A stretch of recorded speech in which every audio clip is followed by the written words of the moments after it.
Okay.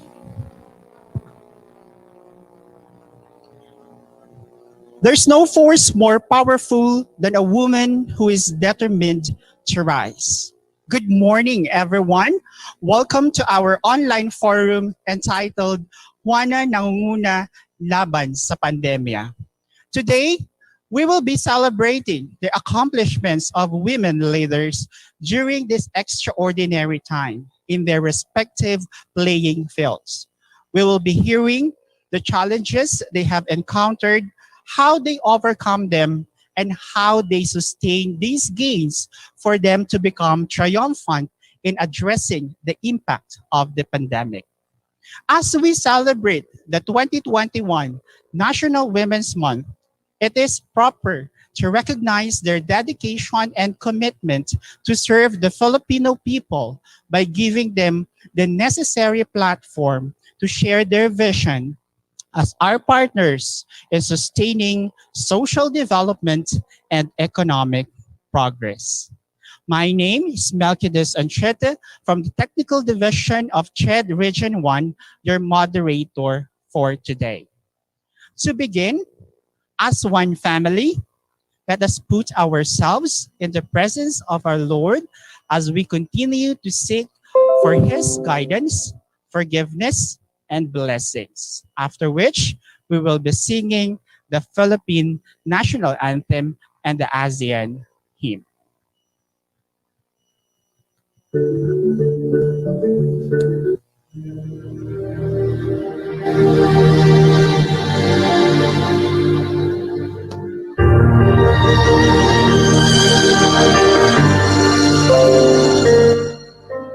Anyone who's prayed 1,000 prayers and still can't find the answer anywhere, fighting off the lie that no one cares. For anyone who's out there losing hope, feeling you're forsaken and alone, clinging to the last strands of your rope.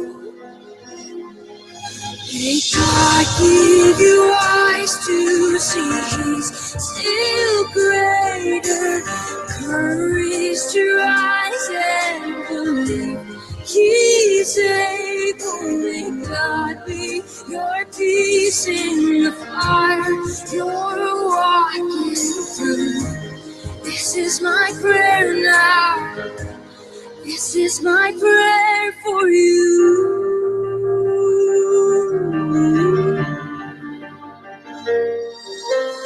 All of those with tired and weary souls still have faith to ask for miracles, choosing to believe He's in control. May God give you eyes to see He's still greater, courage to rise and believe He's able. May God be your peace in the fire you're walking through. This is my prayer now. This is my prayer. May your eyes be ever on your own, your helper. May you find your refuge in the Lord, your shelter. May you find Him closer than a brother all your days, all of your days. And may your eyes be ever on the Lord, your help. May you find refuge in the Lord, your shelter. May you find Him closer than a brother all your days, all of your days. May God give you eyes to see He's still greater, is to rise and believe. He's able, may God be your peace in the fire you're walking through. This is my prayer now. This is my prayer for you.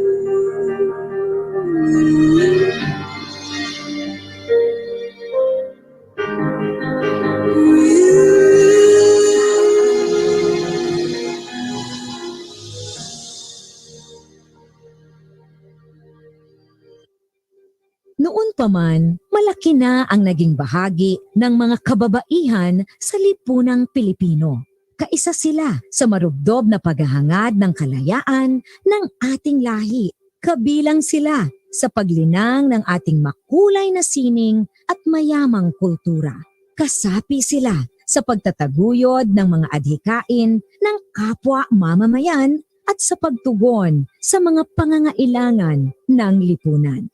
Katuwang sila sa pagtuklas sa mga larangan ng agham at medisina. Kapanalig sila sa pagpapairal ng batas, karapatan at katarungan para sa lahat. Kabahagi sila sa paglilingkod sa bayan at sa pagpapanatili ng demokrasyang Pilipino. Sa paglipas ng panahon, hindi nagmaliw ang kanilang pag-ibig sa ating inang bayan. Mga kababayan, ito ang alay ng mga kababaihang Pilipino para sa bayan. Tumayo po tayong lahat at sabay-sabay nating awitin ang pambansang awit ng Pilipinas.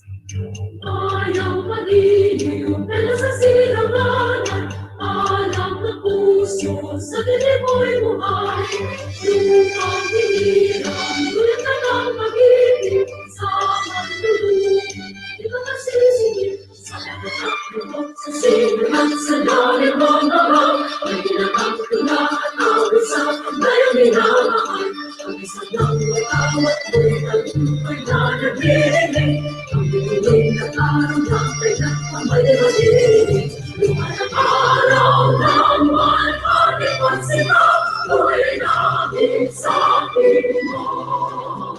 Ang hikaya naman ay makakamit, ang mamatay ng nais mo.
Thank you to all our participants. You may now take your seat.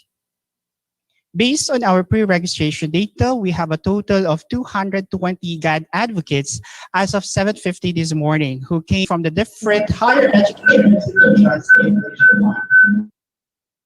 and other line agencies. For those who cannot access our Zoom account, we are also live in our Facebook page and in our YouTube channel. Again, our Facebook page, that is CHED Region 1, and our YouTube channel, that is CHED Regional Office 1. So to acknowledge our participants, I would like to call on our Chief Administrative Officer, Mrs. Nympha Eduelio, to those honors. Let us give her a virtual applause. Virtual applause.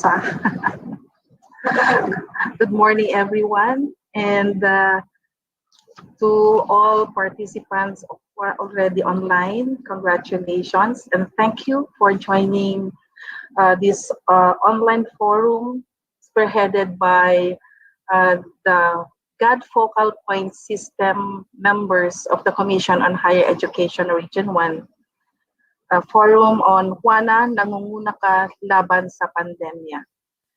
For registered participants, we are expecting 220. However, online is already 200, so siguro yung 20 will follow. Anyway, to start with, we have on the list a representative from the BFP Quirino Ilocos Sur Region 1. We have FO1 Kevin A. Buseley, one of the officers of BFP. We have 19 participants coming from the Binalatongan Community College, spearheaded by its president, Dr. Macrina B. Kahala. Thank you very much, Binalatongan, for joining us. We also have 2 participants from the Colegio de San Juan de Letran, Manawag. And we have with us Miss Danica Joy de la Cruz, a guidance counselor of a junior high school. Di naman sinabi dito kung anong school ito. And also from DepEd Bautista Central School SPED Center, we have Loida Tomas, a faculty member of that SPED Center in Bautista, Pangasinan. We have 36 participants from the Divine Word College of Lawag, spearheaded by the Vice President for Academic Affairs, Dr. Gladys Jean Basilio. Thank you very much, Ma'am Gladys, and to all participants from Divine Word College of Lawag. We have members, officers, and members of the SBO from Divine Word College of Lawag joining us, aside from key officials and faculty members of the Divine Word College. From Divine Word College of Vegan, we have 6 school officials joining us today. And from DIMSU, different campuses of DIMSU, Don Mariano Marcos Memorial State University, we have 12 participating from DIMSU. From Virgen Milagrosa University Foundation in San Carlos City, we have 2 participants. And we have Edeline M. De La Cruz. Hindi nakalagay dito yung school niya, but she confirmed her participation. We also have from Ilocos Sur Polytechnic State College, 7 participants. And from LGU Nagilian, we have Nasser Dugasan, the Administrative Officer 4 of LGU Nagilian, joining us today. From Lorma Colleges, we have 13 school officials and faculty members. Lorma Colleges, welcome. And from Lyceum Northwestern University in Dagupan City, we have 7 school officials and faculty members. From Mariano Marcos Memorial State University, Ilocos Norte, we have school officials and faculty members, 7 of them joining us. From Metro Dagupan Colleges, we have 7, spearheaded by its president, Dr. Romay De Asis. Ma'am Romay, welcome po, and the group. We also have from Nicosat, Candon, Dr. Marilyn Wagnag, the academic coordinator. From Northern Luzon Philippine State College and LPSC, we have the GAD director, Madam Olive Shower Basabas. Welcome po. And from Northern Philippines College for Maritime, we have Ma'am Aurora Serrano, the OIC for Academic Affairs. of Northern Luzon, Philippines College for Maritime. Of course, from Northern Christian College, we have 16 participants, spearheaded by the president and the CEO, Dr. Lucy Karina A. Paraan. Welcome po, ma'am. Thank you so much for joining us.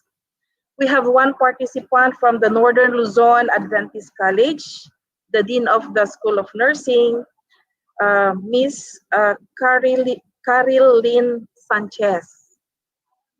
And from Northwestern University, we have 9 school officials and faculty members. We also have 4 school officials from the different campuses of Pangasinan State University. And from, excuse me, from Darakbang, Philippine Darakbang Theological College, we have 3, spearheaded by the president, Dr. Rosalia Guadana. Welcome po. From the Philippine New Agency Ilocos Norte Bureau, we have Lailani Adriano, the Bureau Chief.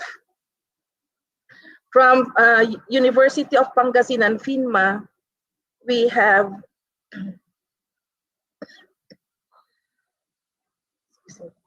Maria Teresa Fajardo.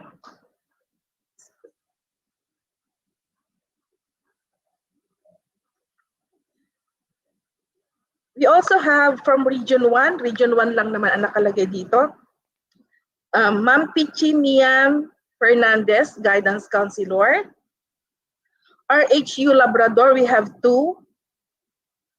From Rosales Wesleyan Bible College, we have Sheena Marie Tayaban, the instructor, an instructor of the Wesleyan. And then St. Camilo's College of Manaoag, we have 2 participants registered. From the University of Eastern Pangasinan, we have 6. From the University of Luzon, we have 3 participants. And UNP, we have 12 school officials, faculty members, and program heads. And from Urdaneta City University, or UCU, we have 6 participants, all faculty members. And then from VMU, ito pinakamadaming registered participants, we have 20 from VMU, San Carlos College. Virgen Milagrosa University Foundation in San Carlos City. And from the WCC Aeronautical and Technological College, Binalunan, we have 2 participants coming from there. Of course, we also have from the Philippine Statistics Authority, we have Ma'am Maura Florage, Statistical Specialist 2. And from the Bureau of Fire and Protection, SFO1, Ma'am Janet Managbanag, the Chief Administrative Officers. 220, but as of now, we all have 204. Siguro yung iba hahabol. And hopefully, at the end of this forum, everyone would be in before the end of this acknowledgement of participants, and before the speakers would start, all that 220 would already be in. And thank you very much once again for joining us, and have a very fruitful discussion with our speakers today. Thank you once again.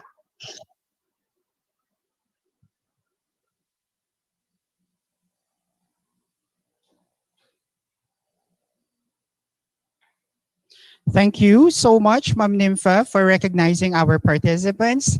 And to all of you, our dear participants and guests, mula po sa amin lahat sa regional office, thank you very much for joining us to this online forum. Ayan, sa dami po natin, talagang naubos si Ma'am. Okay. We take this opportunity to honor women who fulfill extraordinary roles in the society. Our Wonder Juanas will, with their grit and grace, passion and compassion, diligence and intelligence, build the family, community, and nation as a whole. To welcome us to this online forum, let us call in the center stage, our birthday boy, our regional director, Dr. Rogelio T. Galera Jr.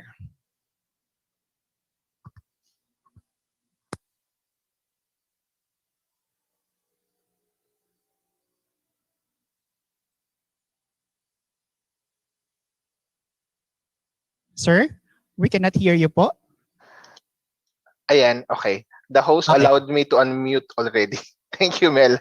To the presidents, vice presidents, faculty, students, and members of Gender and Development Focal System of the different higher education institutions in Region 1, local government units, and other government agencies, to our resource speakers who will be properly introduced later, to our keynote speaker, our CHED Commissioner and Commissioner Oversight for Gender and Development of CHED, Dr. Aldrin A. Darilag, and to all our virtual audience who I believe are also gender equality advocates, and an empowering morning to all of you.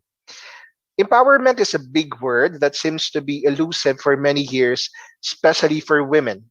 History would tell us that many nations were ruled by leaders who would strip their constituents of their rights and opportunities for growth and development through promulgating oppressive laws and policies.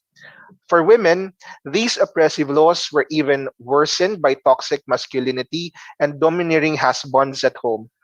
Because of this, empowerment in women was almost impossible.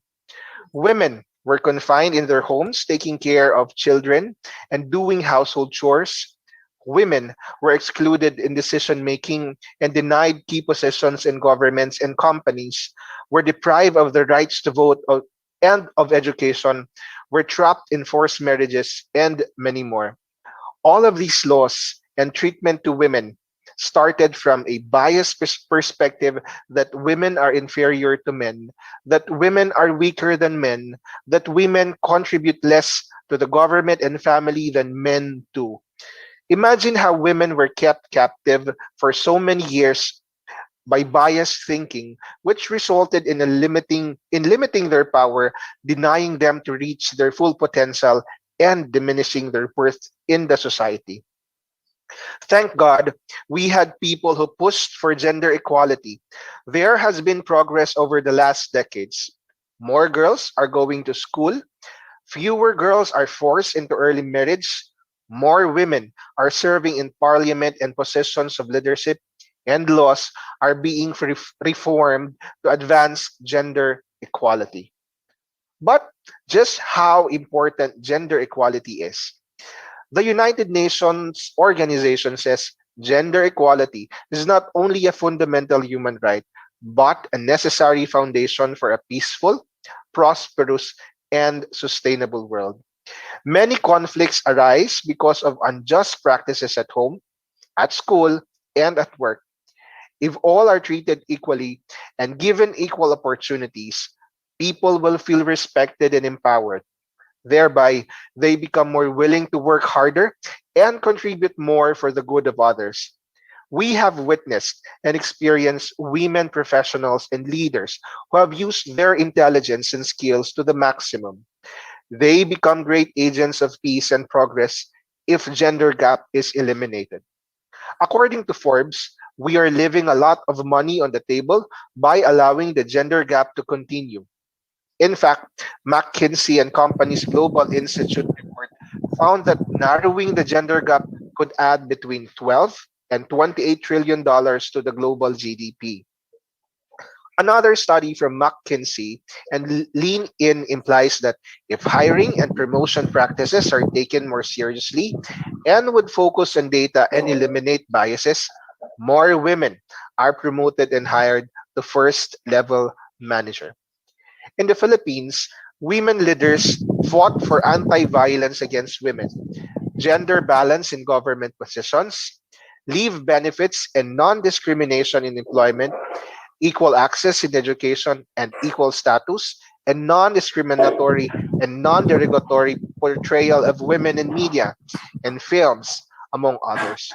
Dr. Maria Ella Atienza of the University of the Philippines said, when you have more power, women, when you have more women empowered, that will actually create safer streets, safer communities, and children will be protected. And it doesn't stop there. Women can also contribute to finance and trade policy. Indeed, much progress is achieved when gender equality in all spheres is observed. Giovanni Sanchez from Believe.Earth offers us 10 ways on how we can promote gender equality in our daily life. First, we share household chores and childcare equally. Second, watch for signs of domestic violence. Third, we support mothers and parents. Fourth, we reject racist comments and attitudes. Fifth, we help women gain power. Sixth, we listen and reflect on our own biases. Seventh, we value, stimulate, and hire diverse teams. Eighth, pay the same salary for equal work. Ninth, impose zero tolerance on sexual harassment and racism. And tenth, provide or request anti-bias or justice promotion training. May we take note of this because doing so would truly make us equality and Juana empowerment advocates. This year's theme for the National Women's Month celebration is Juana, Laban sa Pandemya, Kaya. Clearly, it is set in the COVID-19 pandemic backdrop, which pose both challenges and opportunities for women. Hence, this year's observance highlights women's participation in battling the crisis as well as discusses gender issues made worse by the pandemic. According to the Philippine Commission on Women, it is the time to delve deep into the gender issues that emerge or become more felt during the health crisis, feature women who thrived despite the circumstances, and share support systems and government programs that address women's issues and concerns. Truly, our guests today are women who rise above the odds and prove that success is not dependent on one's sex or gender, but on one's competence, skill, and character. The effects of the COVID-19 pandemic could reverse the limited progress that has been made on gender equality and women's rights. The coronavirus outbreak exacerbates existing inequalities for women and girls across every sphere, from health and the economy to security and social protection. In fact, the pandemic has also led to a steep increase in violence against women and girls. With lockdown measures in place, many women are trapped at home with their abusers, struggling to access services that are suffering from cuts and restrictions. But these issues should not discourage us to continue what we have started. Rather, let us intensify and unite our efforts further to protect and uphold the rights of women. In our own little but persistent ways, we can go far. Listen to and discuss issues on women and social media. Join advocacy groups that advance the rights of women. Post, like, and share achievements of women. Support women in your community by reporting cases of violence and offer basic counseling to those women who need someone to talk with. And of course, we constantly thank and pray for them. Our Wanas who care for our sick in the hospitals and look for solutions to end the pandemic, our medical workers and health experts. Our Wanas who make us feel secure and promote peace and order, our police officers and firefighters. Our Wanas who take the extra mile, preparing modules and conduct online classes, our teachers and instructors, our Juanas who stay in the market to supply our physiological and other basic needs, our entrepreneurs and vendors, our Juanas who plan and implement projects and programs, our public servants, administrators, and leaders. the Juanas who give light to our homes, the ones who take care of and love us no matter what happens, the Juanas closest to our hearts, our mothers. Our Juanas that build infrastructures, that fly planes and drive cars, that clean facilities and sidewalks, that water plants, that paint walls, that operate machines, that give advice, that perform and entertain. And of course, to the Juanas who fight for other Juanas so they can survive the odds, our gender equality and women's right advocates like our guests in this webinar.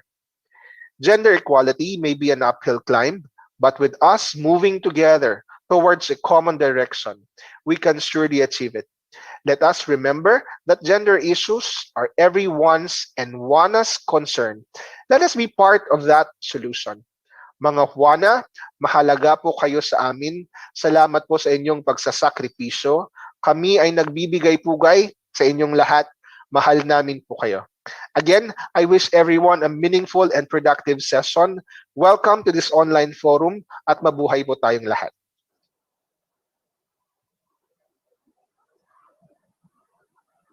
Thank you so much, Dr. Galera, for welcoming our participants to this online forum. And of course, thank you for ushering us to become a smart regional agency.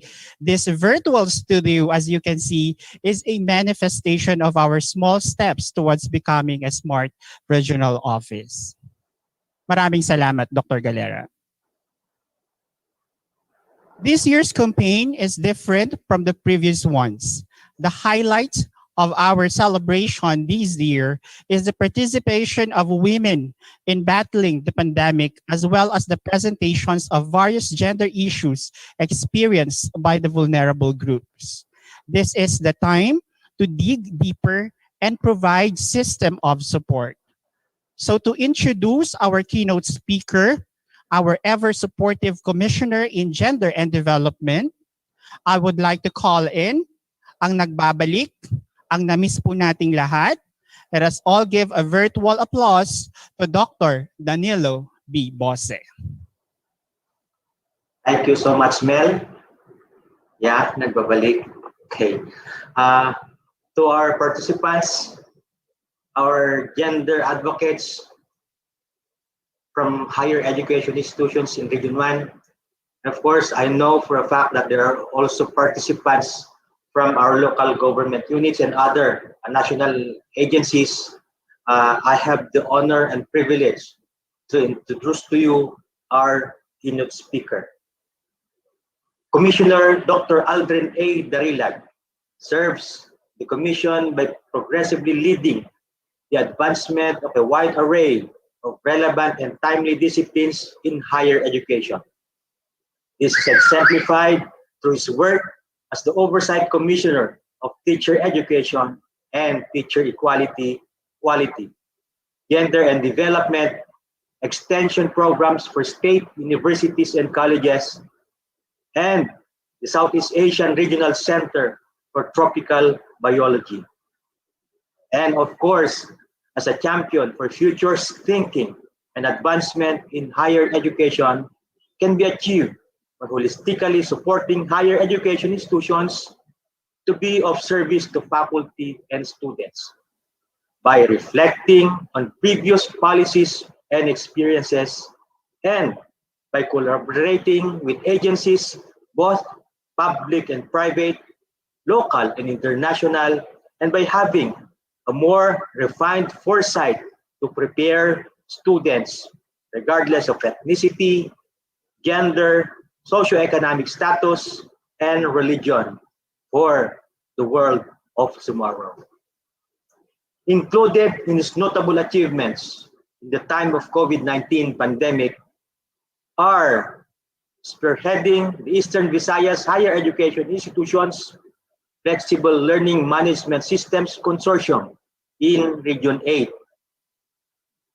leading the working on resilience and innovation for teaching excellence in Region 11, and organizing a region-wide flexible learning initiatives and consortium programs of the 170 higher education institutions of Region 5 in partnership with the Bicol Foundation for Higher Education. Through his remarkable leadership, this consortium helped in leading the redefinition of higher education in the new normal. And in addition to his work in flexible learning, Commissioner Darilag is also a human rights and gender rights advocate. He leads in the institutionalization of gender transformative practices, such as envisioning the revitalized gender resource centers for the regional offices of CHED, and encourages the SUC presidents in realizing gender-sensitive infrastructures, as well as the creation of gender-responsive mechanisms that will address gender and development issues and concerns of higher education institutions.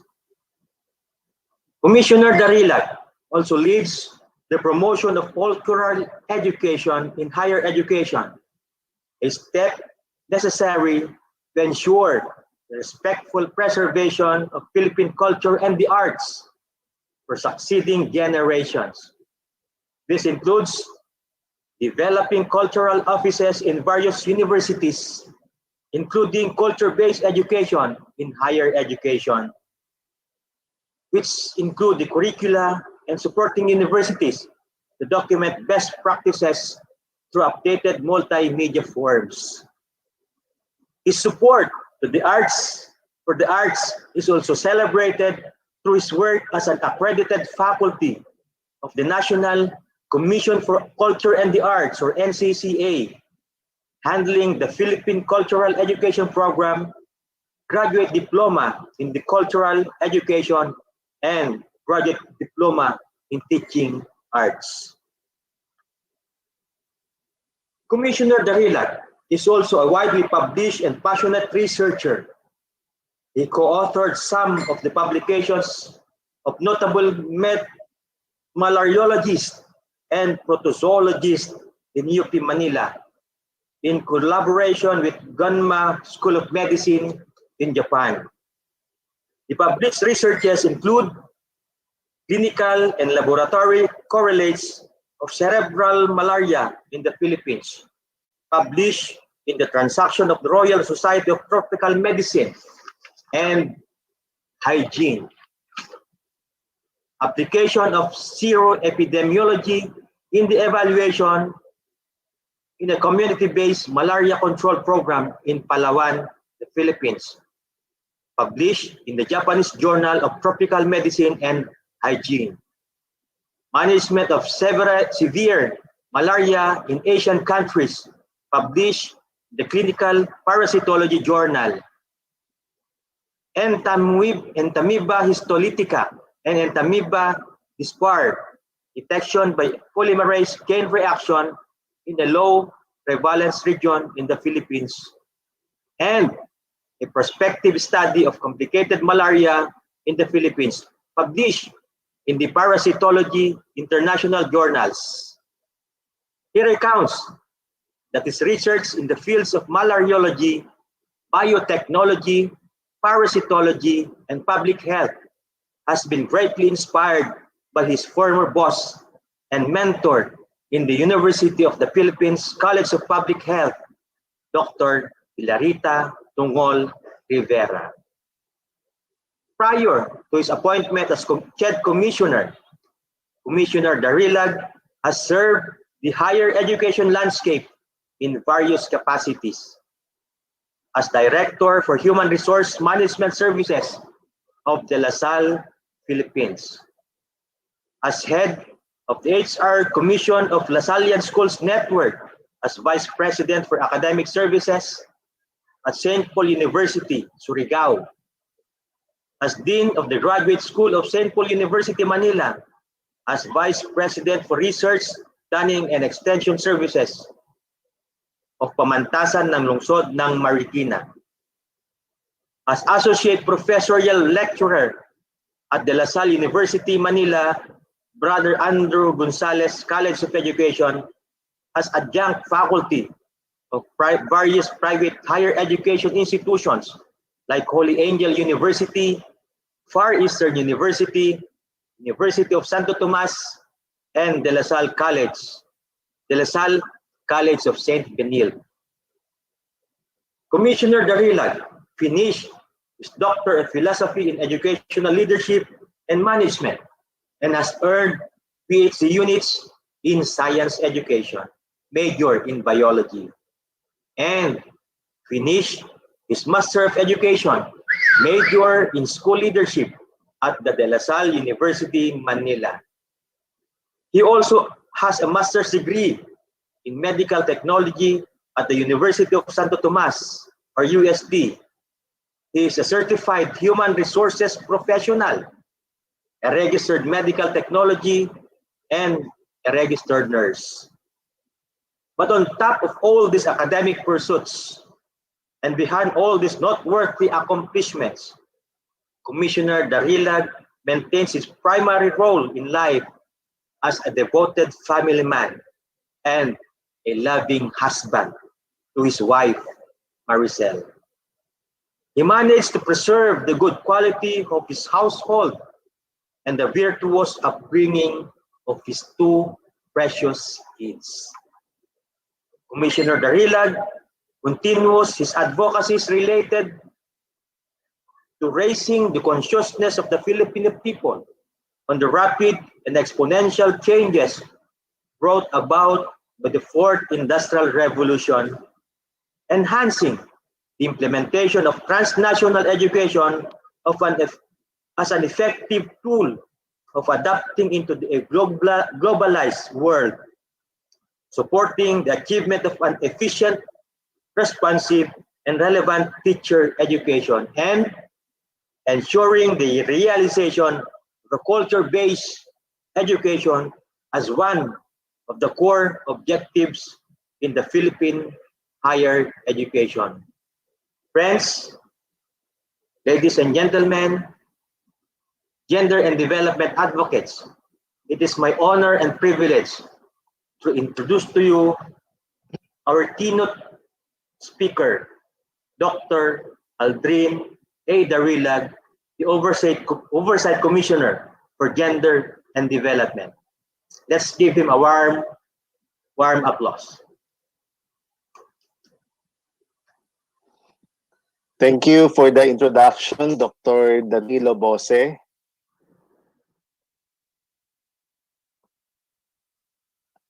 To our Regional Director of CHED Regional Office 1, the birthday boy, Dr. Rogelio T. Galera Jr., Dr. Melquiades Ancheta, Education Supervisor 2, Engineer Angelica Q. Dolores, OIC Chief Education Program Specialist, and to our resource speakers for today, Dr. Maria Rosario S. Berjere, OIC Undersecretary of the Department of Health, represented by Dr. Beverly Lorraine Ho, Director for Health Promotion Bureau and Disease Prevention and Control Bureau, the Honorable Sara Zay Duterte, the Mayor of Davao City, Honorable Secretary Bernadette Romulo Puyat of the Department of Tourism, represented by Mr. Jeff Ortega, Regional Director of the Department of Transport, Region 1, and Dr. Estrella N. Perez, Vice President for Administration of Don Mariano Marcos Memorial State University, Board of Regents of our state universities and colleges, members of the Gender and Development Focal Point System, faculty and non-teaching staff, students, the entire CHED Region 1 community, ladies and gentlemen, a pleasant morning to all. It is my pleasure to be speaking in front of you in this event, and I wish to express my gratitude and commendations to CHED Regional Office 1 for successfully holding this momentous occasion where we celebrate women's endeavors in all fields of industry. As the Oversight Commissioner on Gender and Development, it is my commitment to guarantee that our educational system serves as a safe space against gender-based sexual harassment and discrimination, and that the heads of these institutions provide accountability in its awareness campaigns and practices for a more gender-inclusive environment. As an outcome, our educational institutions will develop holistically and provide a suitable and safe environment for our teachers and students, regardless of sexual orientation and gender preference. This is an important day for all of us because ahead of us are 4 exemplar women from various sectors of the society who will share the importance of women empowerment, how they strive to be role models to others, especially to the youth. Our first speaker, Dr. Maria Rosario S. Vergere, OIC Undersecretary of Health of the DOH, represented by Dr. Beverly Lorraine Ho, Director for HPB DPCB, will share about women in the healthcare sector and how they contribute to safeguarding the Filipino people with proper protocol, correct data, and prompt intervention. Truly, women are strong pillars of our community in the fight against COVID-19. In the healthcare industry in the Philippines, the health profession consists of 75% of women in the whole population of healthcare workers, which proves to show that the health profession is now dominated by women. With this, we will be able to take a better look at the healthcare industry through the lens of an empowered woman. Our second speaker, the Honorable Sara Zay Duterte, will talk about women in leadership and how effective and efficient governance is in assisting the community. In this topic, we can have a glimpse of how a woman overcomes barriers in an industry dominated by men. Our third presenter, Secretary Bernadette Romulo Puyat of the Department of Tourism, represented by Mr. Jeff Ortega, will talk about women in tourism industry, the challenges they confront, and the solutions and hopes in the industry. Lastly, Dr. Estrella N. Perez, the Vice President for Administration of Don Mariano Marcos Memorial State University, will impart about women in education and sustaining quality education in the new normal. A movement that started in the early 20th century in the USA due to low wages, lack of protective legislation, and poor working conditions of women at that time, a fight for their rights and fair work schedule have emerged, and women garment workers are behind this historic event. Upon recognition of women's struggle, millions of men and women participated in the first International Women's Day, which happened on March 19, 1911.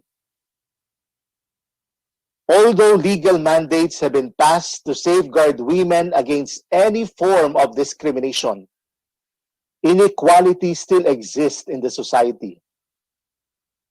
This is why National Women's Month is a significant feat to celebrate women's contributions and achievements, discuss emerging difficulties of women in society, and promote and fulfill women's rights. The proclamation number 224, or Declaration of Women's Week every first week of March, has been approved by the United Nations General Assembly on the 1st to 5th plenary meeting of December 16, 1977. The proclamation aims to commemorate the struggle of Filipino women for national freedom, civil liberty, and human rights. Consequently, Proclamation number 227 has been approved for the observance of the month of March as Women's Role in History Month.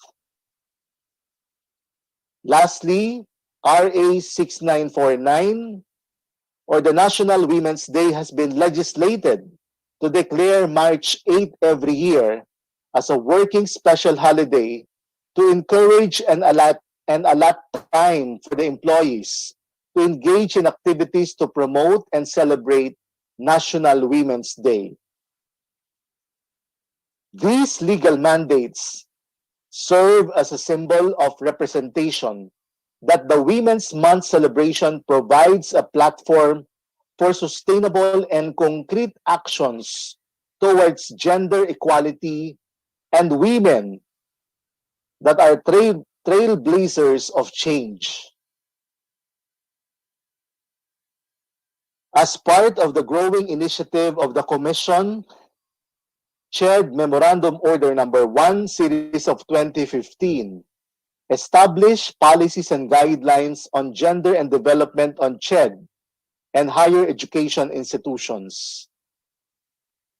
Gender mainstreaming, one of the major strategies to recognize the rights of women and men, will be utilized for a more informed members of society. In addition, the establishment of GFPS, or the God Focal Point System, on private higher education institutions, SUCs and LUCs, contributes to a more cohesive approach in gender mainstreaming. Through this, policy formulation and implementation will be systematic, and higher education institutions will promote gender-respective curriculum programs that will prevent all forms of gender-based discrimination in the institution. Consequently, the program will advocate gender equality and women's empowerment through the provision, availability, and accessibility of opportunities, services, and observance of human rights, which enable women to actively participate and contribute to the political, economic, social, and cultural development of the nation. On that note, higher education institutions hold a vital role in raising awareness on gender and development and women empowerment. Active participation of these institutions in God-related conferences, conventions, meetings, and fora organized by scientific and professional organizations endorsed by CHED and PCW ensures access to new information and growing knowledge that may be beneficial to the institution's gender-responsive curriculum program. Through these guidelines, gender equality will be institutionalized, and gender responsiveness and sensitivity in the various aspects of Philippine higher education, respectively. As a policy-making body, the Commission on Higher Education stands up together with our learners, teachers, researchers, community members, and policymakers so that our higher education institutions truly become agents of inclusion. The Commission ensures that education transforms society better.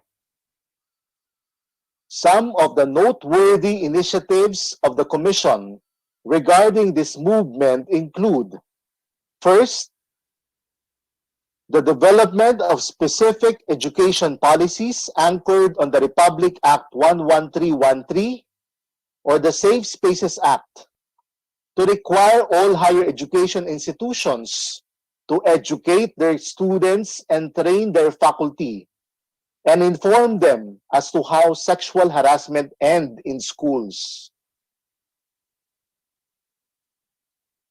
Second is the creation of a technical panel for gender and women's studies to enhance the policy standards and guidelines for the gender studies curriculum at the graduate level. Third, establishment of Gender and Development or GAD Focal Committee in CHED Central Office as well as in CHED regional offices. Fourth is the establishment of a GAD unit who will focus on GAD-related concerns within the Commission as well as with its partner institutions. Fifth, collation of sex disaggregated data from higher education institutions. Sixth, development of a gender and development website which will house research and teaching and learning materials for wider dissemination to the public. Seventh, continuous conduct of gender sensitivity training among CHED employees. And lastly, continuous capacity building for GAD focal persons on GAD planning and budgeting, the use of assessment tools such as harmonized gender and development guidelines, gender mainstreaming and evaluation framework or the GMEF, and the Gender Mainstreaming Monitoring System or the GMMS. As the Oversight Commissioner, it is my responsibility to supervise the administration and the execution of program addressing GAD within its jurisdiction. It is also of utmost importance to guarantee that gender and development encompass three vital qualities that the project to be implemented is: first, thorough, which connotes that rigorous scientific research has been done. Second, it must be comprehensive. All data have been considered together with a possible option to the project. And third, it must be objective, that bias and conflict of interest are omitted. In celebration of the National Women's Month, the Commission on Higher Education will hold an event on March 24 and 25, 2021, to recognize the services that women have rendered in all industry. The event entitled Mga Paglusong at Pagsulong Bago ang Babae, Isang Salo-Salo, will discuss various topics ranging from health to arts and sciences, wherein advocacies on womanhood and contribution to society by women are to be celebrated. With this, I am inviting everyone to this culminating celebration of the Commission on Higher Education for International Women's Month. Everyone's rights should be institutionalized. Men, women, the LGBTQIA community. It is our responsibility to provide an equitable education system for everyone and every component of the society, our home, educational institutions, communities, and the government. As GAD Oversight Commissioner, my vision is for this educational system to be implanted with empowered women without boundaries and whose dreams are meant to be fulfilled. And for this to be realized, we must work together for a system of equal opportunities free from discrimination, irrespective of gender, race, and religion. With that, maraming salamat po. Mabuhay po ang gender and development. Mabuhay po tayong lahat.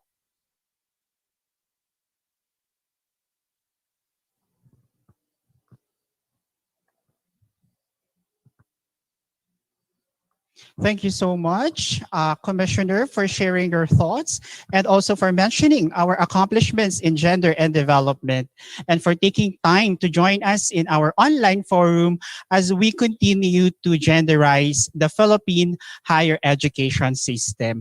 Maraming salamat po, Com. Before we let you go, Com, allow us first to award your certificate.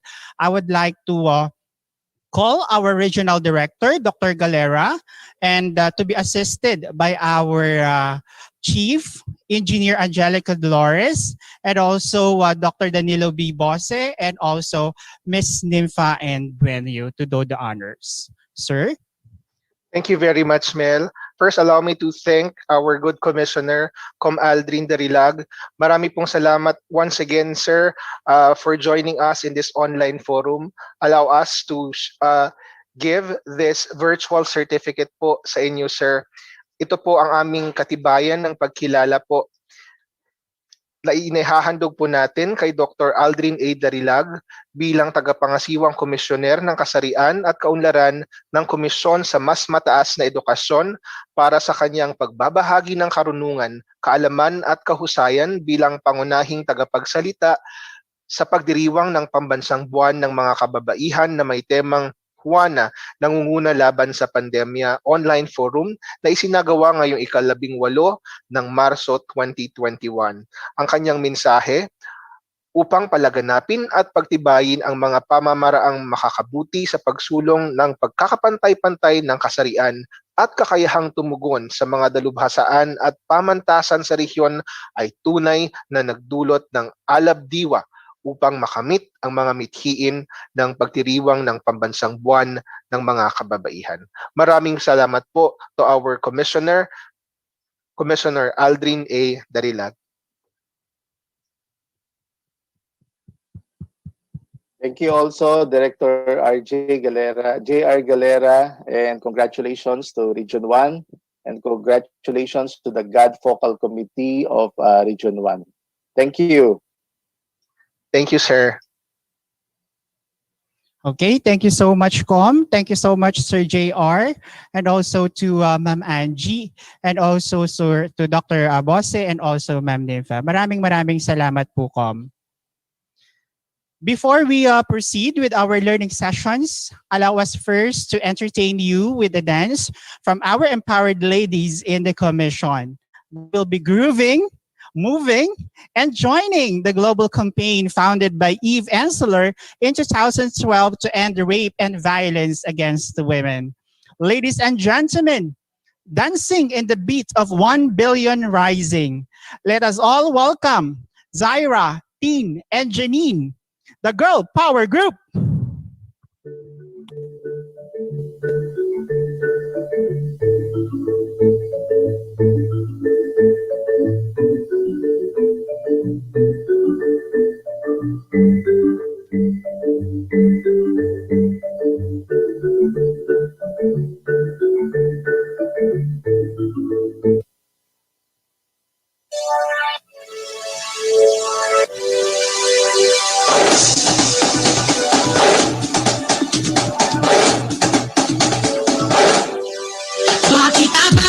Mabubuhay ang bayan kung walang kababaihan. Ngunit kung tayo'y saktan parang walang hanggan. Yaba, nakatuhit sa ating mukha na tayong lahat ay biktima. Nagalupitan, karaasan, pilit tayong dinadapa. Sabiang papay ang babangon, ito na ang ating panahon. Bangon, babangon, bangon, ito na ang ating panahon. Itaas ang kamay, itaas ang kamay.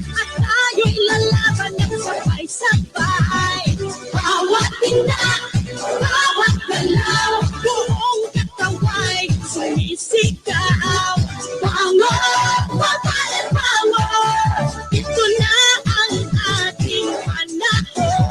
1,000,000,000 babae mabangon. Ito na ang ating panahon.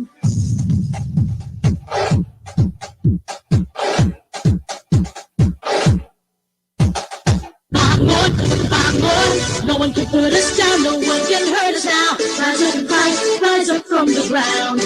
Bangon, bangon, no one can put us down, no one can hurt us now. Rise up and fight, rise up from the ground. Titigil ng panggagahasa, huwag patakot at lumaban na tama na ang pang-aabuso. Tumayo tayo, kaya natin ito. Pino, babae ang babangon. Tayo ang Gabriela ng ating panahon. Bangon, babae, bangon. Ito na ang ating panahon. Itaas ang kamay, itaas ang kamay. At tayo'y lalaban ng sabay-sabay. Bawat tindak, bawat galaw, buong kataway, sumisigaw. Bangon, babae, power! Ito na ang ating panahon.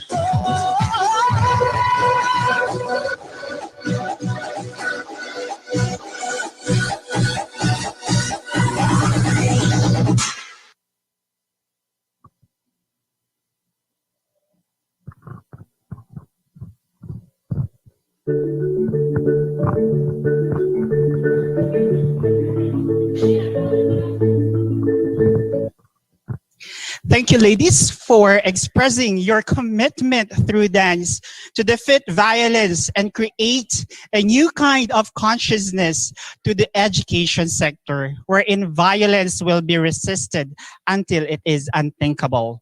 We continue to rise as one. Bigyan naman po natin ng isang masigabong palakpakan ang ating girl power group. Thank you so much, Zaira, Tin, and Janine. We are all part of this advocacy of women empowerment and gender equality. In solidarity, we can close the gender gaps that hamper our cause. This year's celebration is a celebration of women's strength and resilience. So to start our learning sessions this morning, and to introduce our first speaker to discuss the topic, Women in Health, Safeguarding the Filipino People with Proper Protocols, Correct Data, and Prompt Intervention. I would like to call in one of the members of the God Focal Point System of CHED Region 1, Dr. Ricky R. Serra. Let us give him a big virtual applause.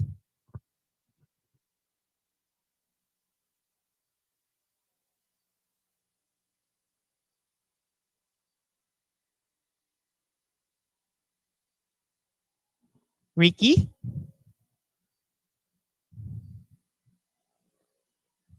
Oh, ay, Hello, thank Ricky. you. Thank you, Dr. Mel.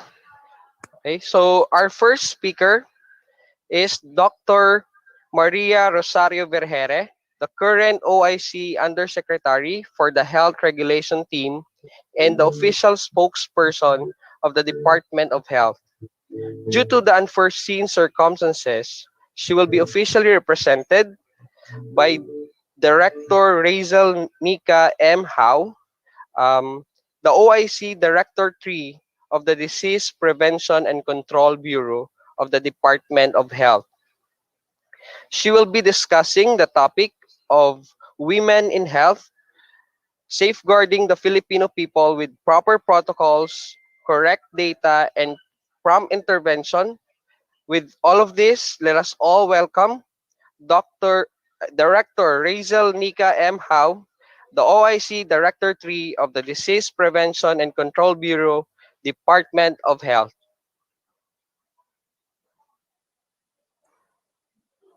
Hi, good morning to everyone, and thank you to the Commission on Higher Education for inviting Yusek Vergere and the Department of Health to give some inputs po for today. No? So, As discussed by the presenter, I will be giving this presentation on behalf of USEC Vergere.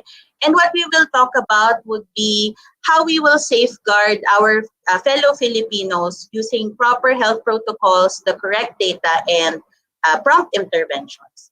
So I want to preface this discussion saying that women are actually at the forefront in helping the whole country mitigate the effects of COVID-19. No? Women are part of the healthcare workforce. They are included in those that are working in the front line, no? Especially our doctors and our nurses. The women are also usually the ones who are promoting all of the necessary interventions that we do at the homes and at the communities. And many of our Vida Bastoneras, which I will be discussing later, are also actually women. No? And even in the DOH and even in the national government, we have a lot of very strong and very great women in the forefront of all of the necessary policy support that you will all need for our integrated response.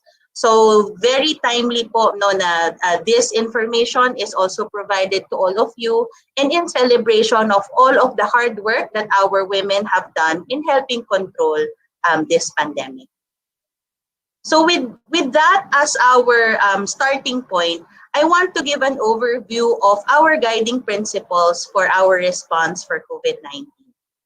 So our COVID response since last year has really been a whole of government, whole of system, and whole of society approach.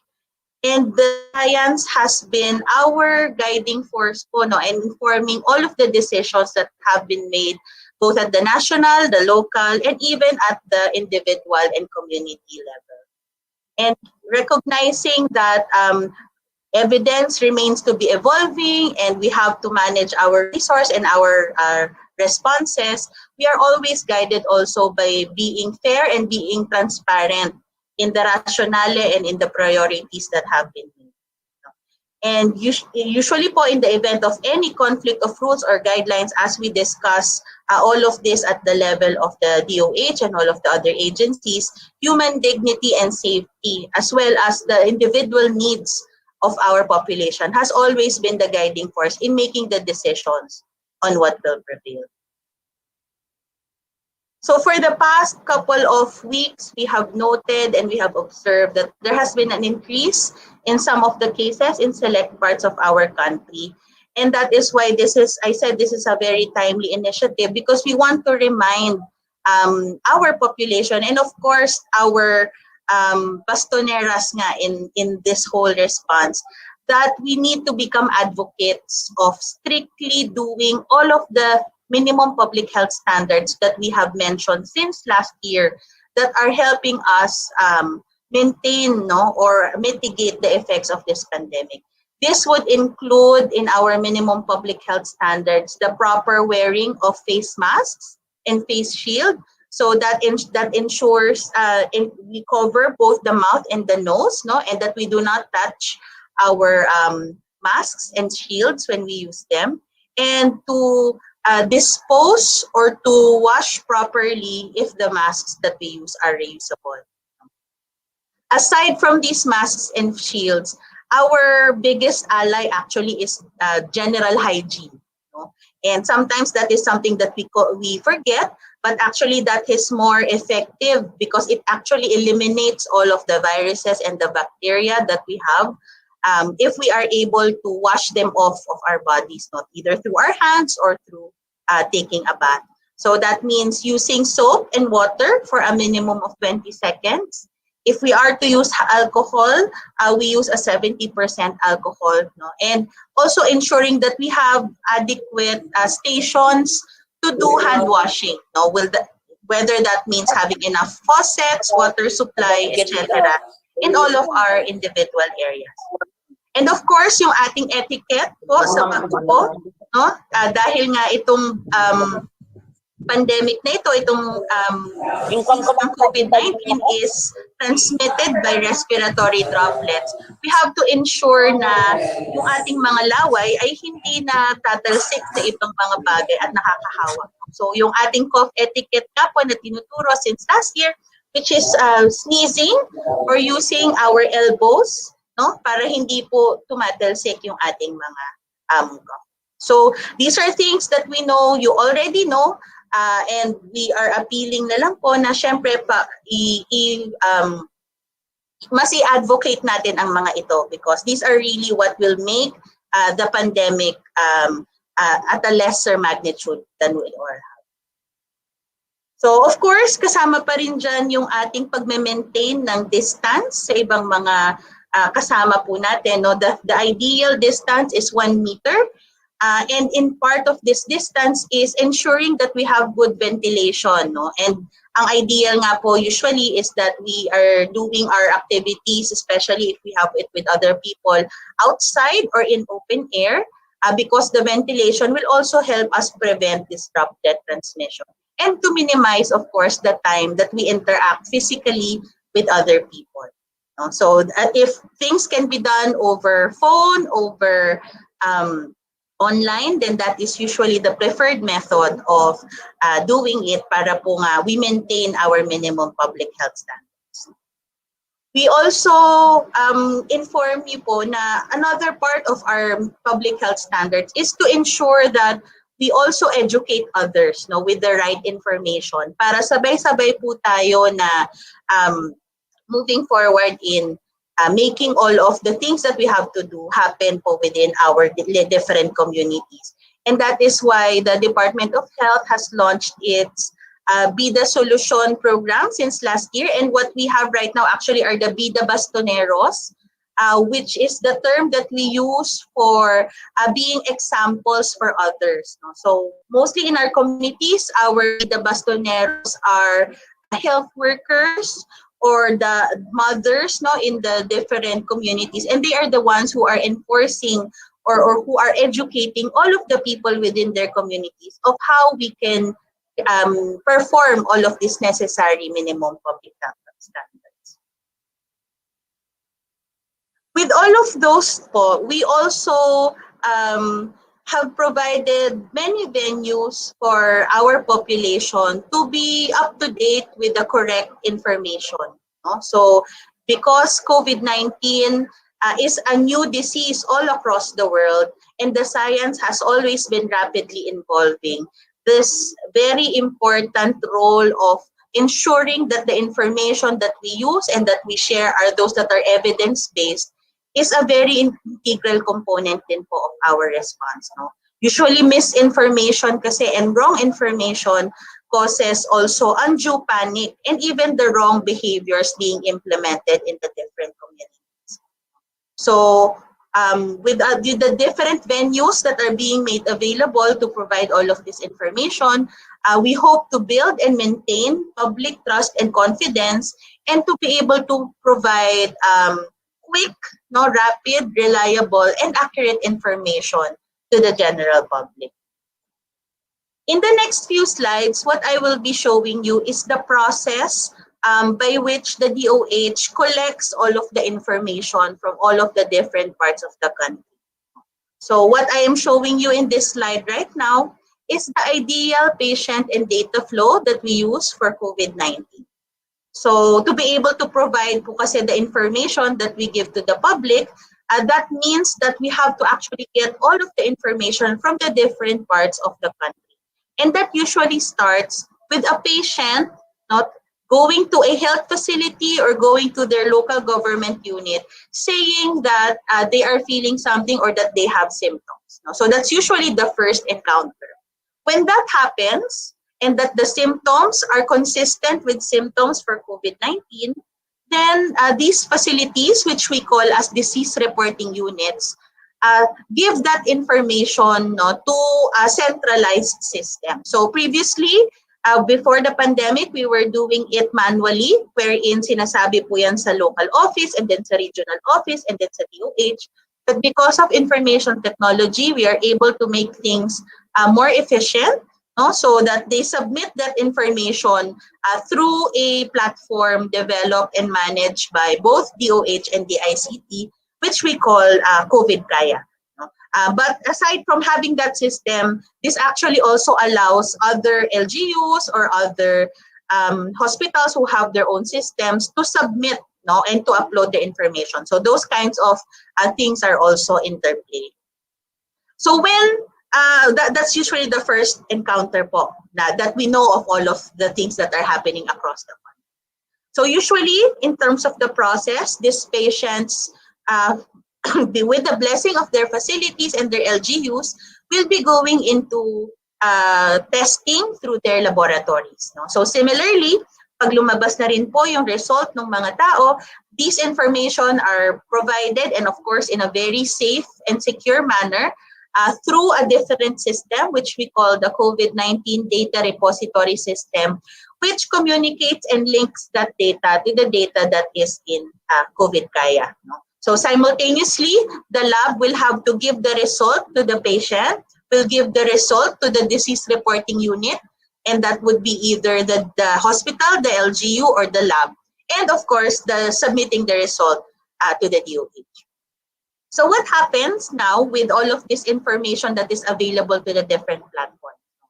So we know na the number of the case, the information about the case is just one of the components, no? And ang kailangan kasi talagang mangyari is lahat ng tao na may kaso dapat maprotektahan lahat ng posibleng mga nakasalamuhan niya na magkakaroon o meron ding sakit, no? And that's usually what we call contact tracing, no, and isolation and management. So with all of this sharing of the information, this will trigger the contact tracing initiatives of our local government units. So the local governments will be going to the different houses or the different facilities that are wherein this patient was exposed to, para makita who else there could be susceptible. No? And itong mga cases na to, kapag sila ay close contact, they are usually recommended to be quarantined for 14 days. No? And if meron ding mag-positive, no, usually ina-isolate din yun, para nga po hindi na kumalat ng lalo within that community itong COVID-19. And ideally din po, no, with all of after that is done, whatever the management is, binabalik po natin sa system. No? So sasabihin natin na this case has recovered, o kunyari this case was already discharged, or kunyari this case became a severe disease. No? So those kinds of updates also have to be updated into the information system that we have.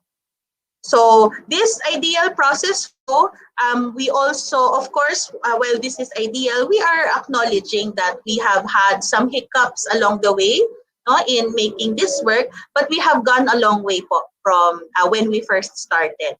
No? So while it is not 100%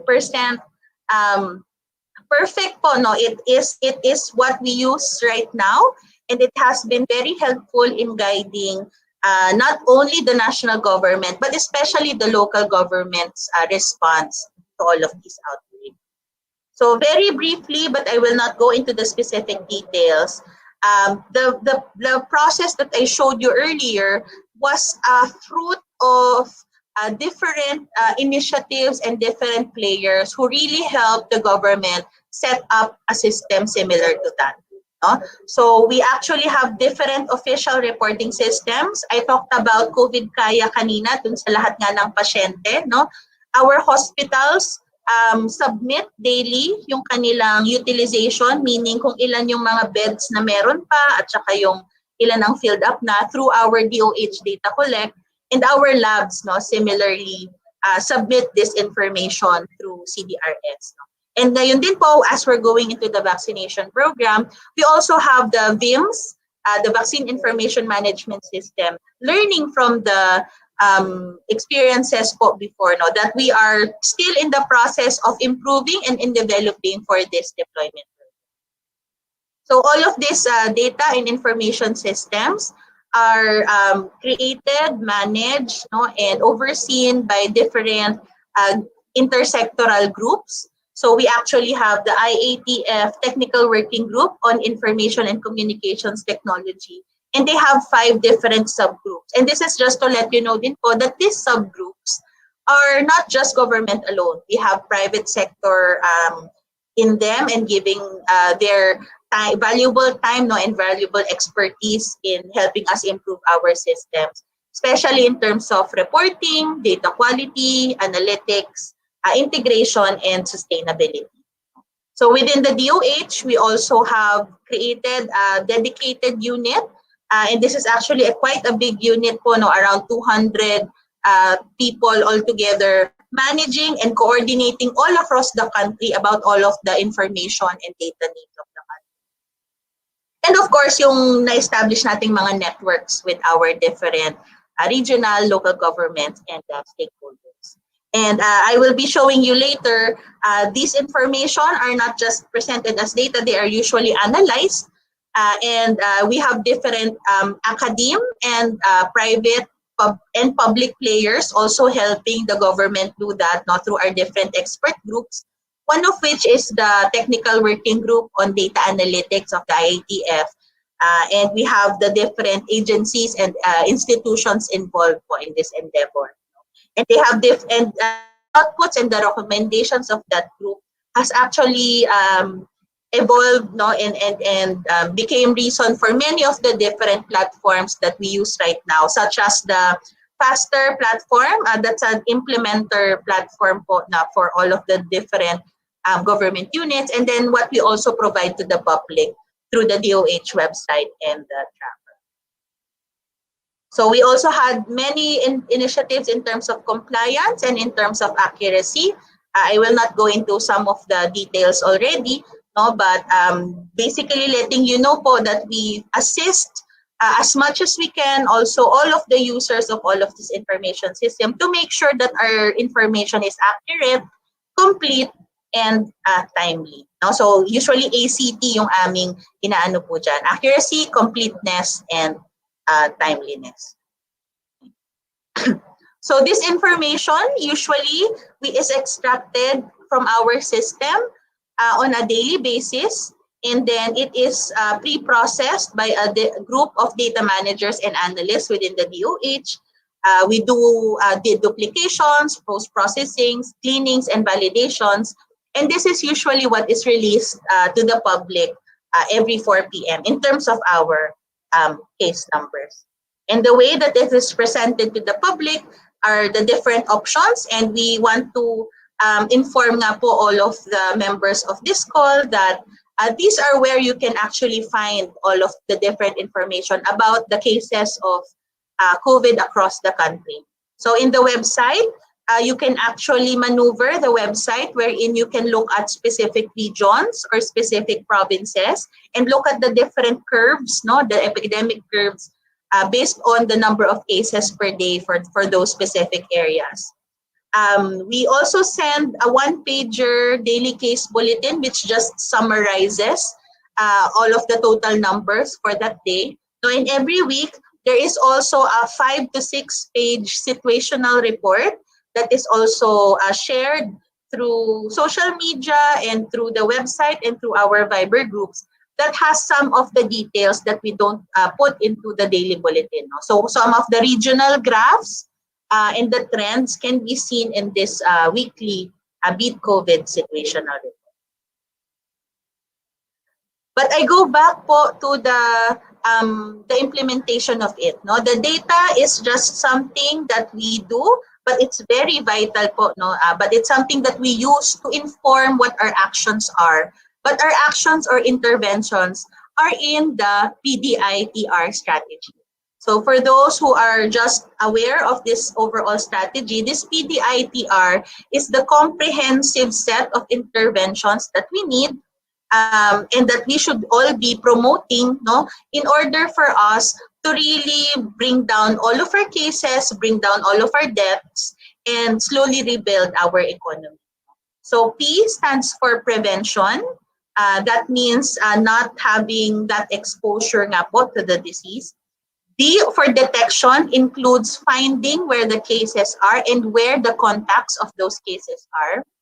I is the isolation or the quarantine. So for those that we see to be either infected or close contacts to immediately bring them out of this group community so that they do not further transmit to other people. No? T is for the treatment and the testing.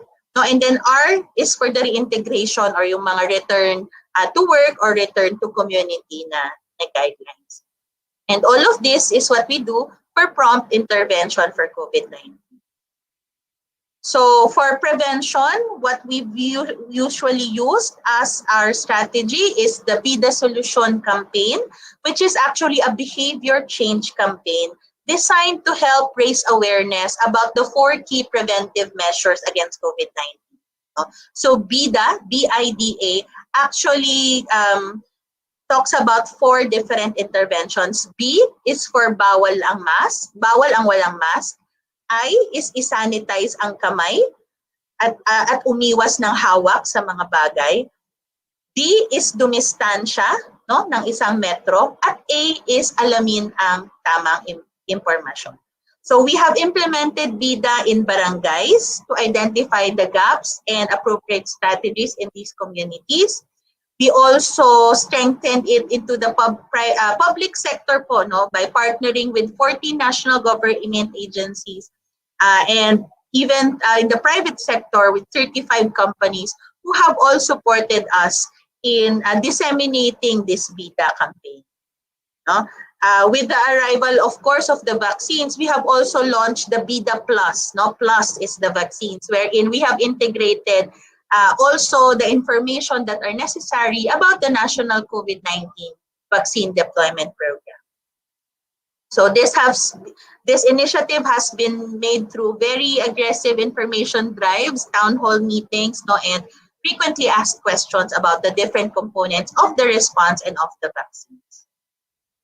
So all of the information as I mentioned earlier, have actually usually involved our key stakeholders and usually vetted by our experts in the various fields.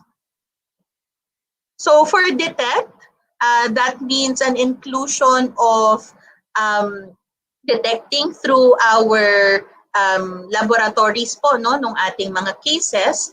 And we have actually expanded our laboratory capacity since last year, which has helped us greatly in our pandemic response. We started with only 1 laboratory last year. February 2020, there was only 1 laboratory in the country which could handle the specimens of COVID-19. Today, we have around 230 licensed COVID-19 testing laboratories across the country, 176 RT-PCR machines, laboratories, and 56 gene expert laboratories. And we have actually another 42 more that are undergoing evaluation. So we have really gone a lot in terms of our testing capacity. And we have also increased our testing capacity from previously only around 300 tests a day to now an average of 40,249 samples per week. And that was our number for the first week of March. And to date we have conducted more than a total of 9.3 million tests of 8.7 million individuals across the country. So even with the discovery of the new variants, we actually have different groups also helping us with the detection of all of this through genomic surveillance, through the help of the University of the Philippines, Philippine Genome Center. So that has greatly also helped our strategies for detection. So for isolate, which is the I of the PDITR strategy, that means putting in those cases into our health facilities to be cared for. And I also want to differentiate isolation and quarantine to all of you for reference. Isolation is for those who are sick and who are actually already detected to be COVID positive. And quarantine is for all of the close contacts, which is a precautionary measure. So to check if they will be developing symptoms. So in terms of isolation capacity, we have increased our number of facilities to ensure handling of our COVID cases to 10,394 temporary treatment and monitoring facilities nationwide, no, and 136,635 beds in these isolation facilities. So to date, many of our TTMF facilities are still open, no? So we have not seen the filling up of our TTMFs, no? And we also have national temporary treatment and monitoring facilities through our mega TTMFs that are found in NCR, Region 3, and Region 7 with around 2,000 to 3,000 bed capacity. For treat, that is for actual hospital care, no, of our infected population. As of March 13, we have 9,345 ward beds with 29% occupancy, 17,508 isolation beds with 37% occupancy, 2,089 ICU beds with 45% occupancy, and around 2,137 mechanical ventilators, which are about 25% used across the country. So again, these information, these things we are able to get because of the data collection process that we are able to facilitate because of our management for information. So I will end both this presentation with this last slide, hoping that you at least have an overview or an understanding of what the general directions are or the general strategies are in terms of promoting the safe opening din po of our normal lives, no, of our new normal. And doing that is through BIDA, no, which is our minimum public health standards of face masks, sanitation, distance, and awareness of the true information. And of course, our PDITR strategies. So I want to also take this opportunity po on behalf of Yusek Vergere to enjoin all of you in making sure that we are doing a lot of this, no? And we are promoting the implementation of this across the country, especially as we know that at this point there are people who are already having some fatigue to doing some of these different standards. Our power as women and our influence as women can be used and maximized to help make sure that we're able to take care of the rest of the country, no, and everyone in the country so that we are able to control this transmission. So let be the solution plus against COVID-19 be our driving force as we move towards battling this pandemic together. Thank you po for your kind attention and good morning.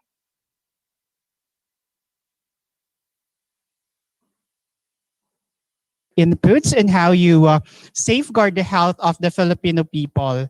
Kami po'y saludo sa inyong lahat sa Department of Health, sa inyong katapangan at kagalingan bilang isang ahensya na nangunguna sa pagtugon ng pandemyang ito.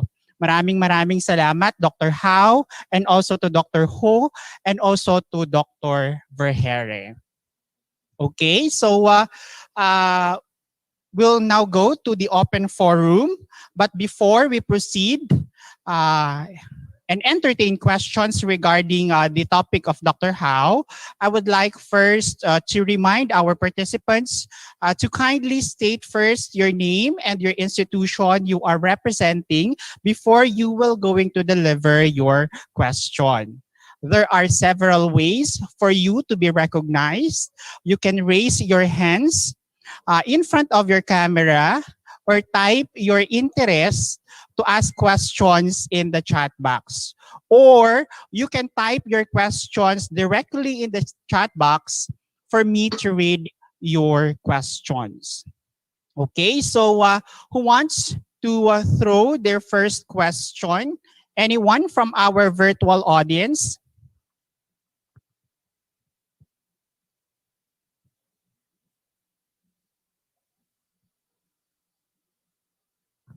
May gusto bang magtatanong?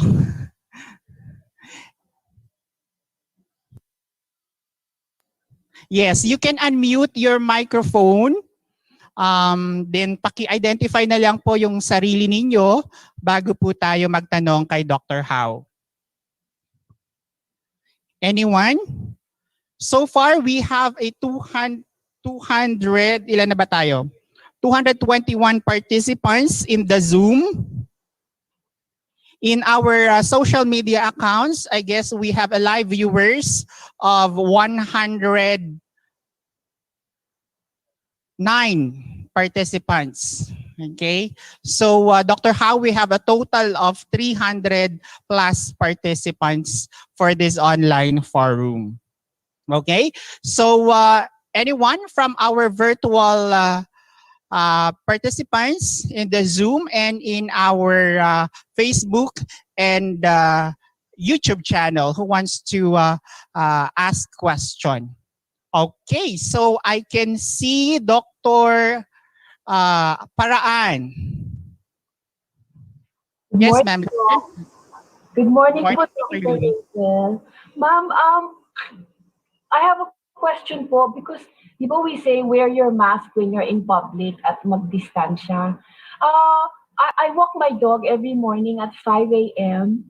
and nobody is ever within 10 feet of anybody else. Magkakalayo po kami kasi doon po kami sa open space, sa kalsada and sa park. And may mga nagagalit kasi may mga hindi nakamaskara. Pero I feel na dahil nag-exercise yung mga tao at magkakalayo naman, okay lang na nakababa at hindi nag-uusap.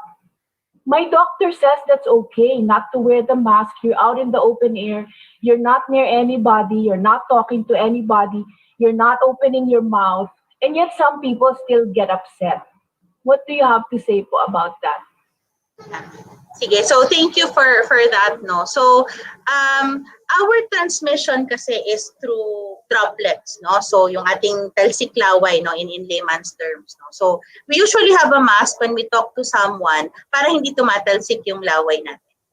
But another component din po kasi is, although very rare, is fomite transmission, meaning yung laway na naiiwan sa ibang mga places, no, which you could be exposed to. Kaya nga we ask people to wash hands regularly. No? So, while theoretically, maganda naman po yun. No? Pwede naman theoretically na kapag wala namang ibang tao. And that's why even at home, di ba, if you're alone, you don't have to wear mask.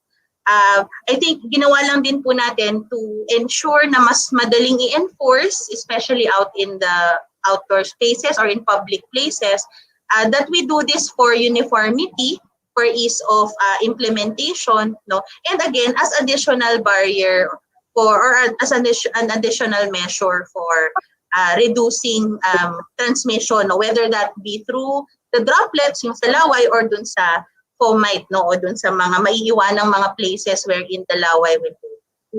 And I think lalo na at this point in time, wherein in specific areas of the country there are surges that are happening, it is always better to err on the side of caution.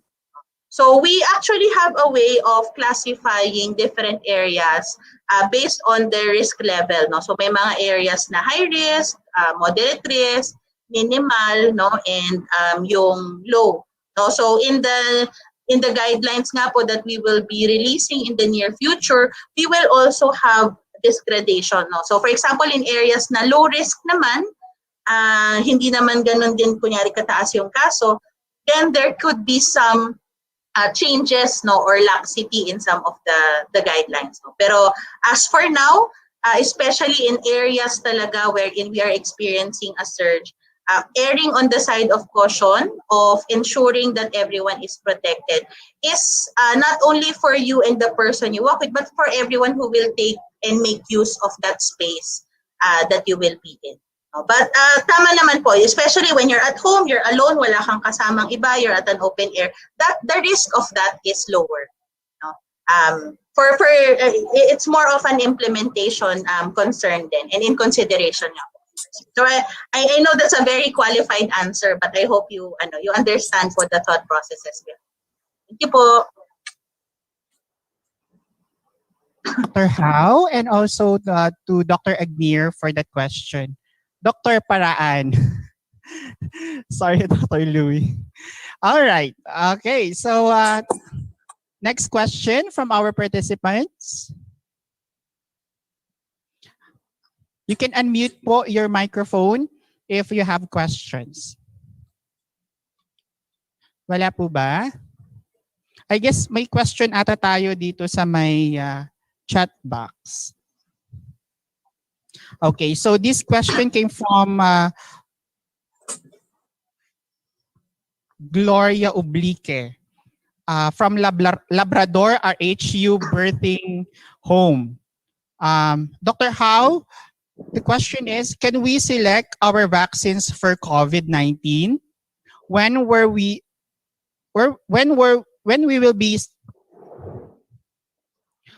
be the start of our COVID vaccines? Thank you, ma'am.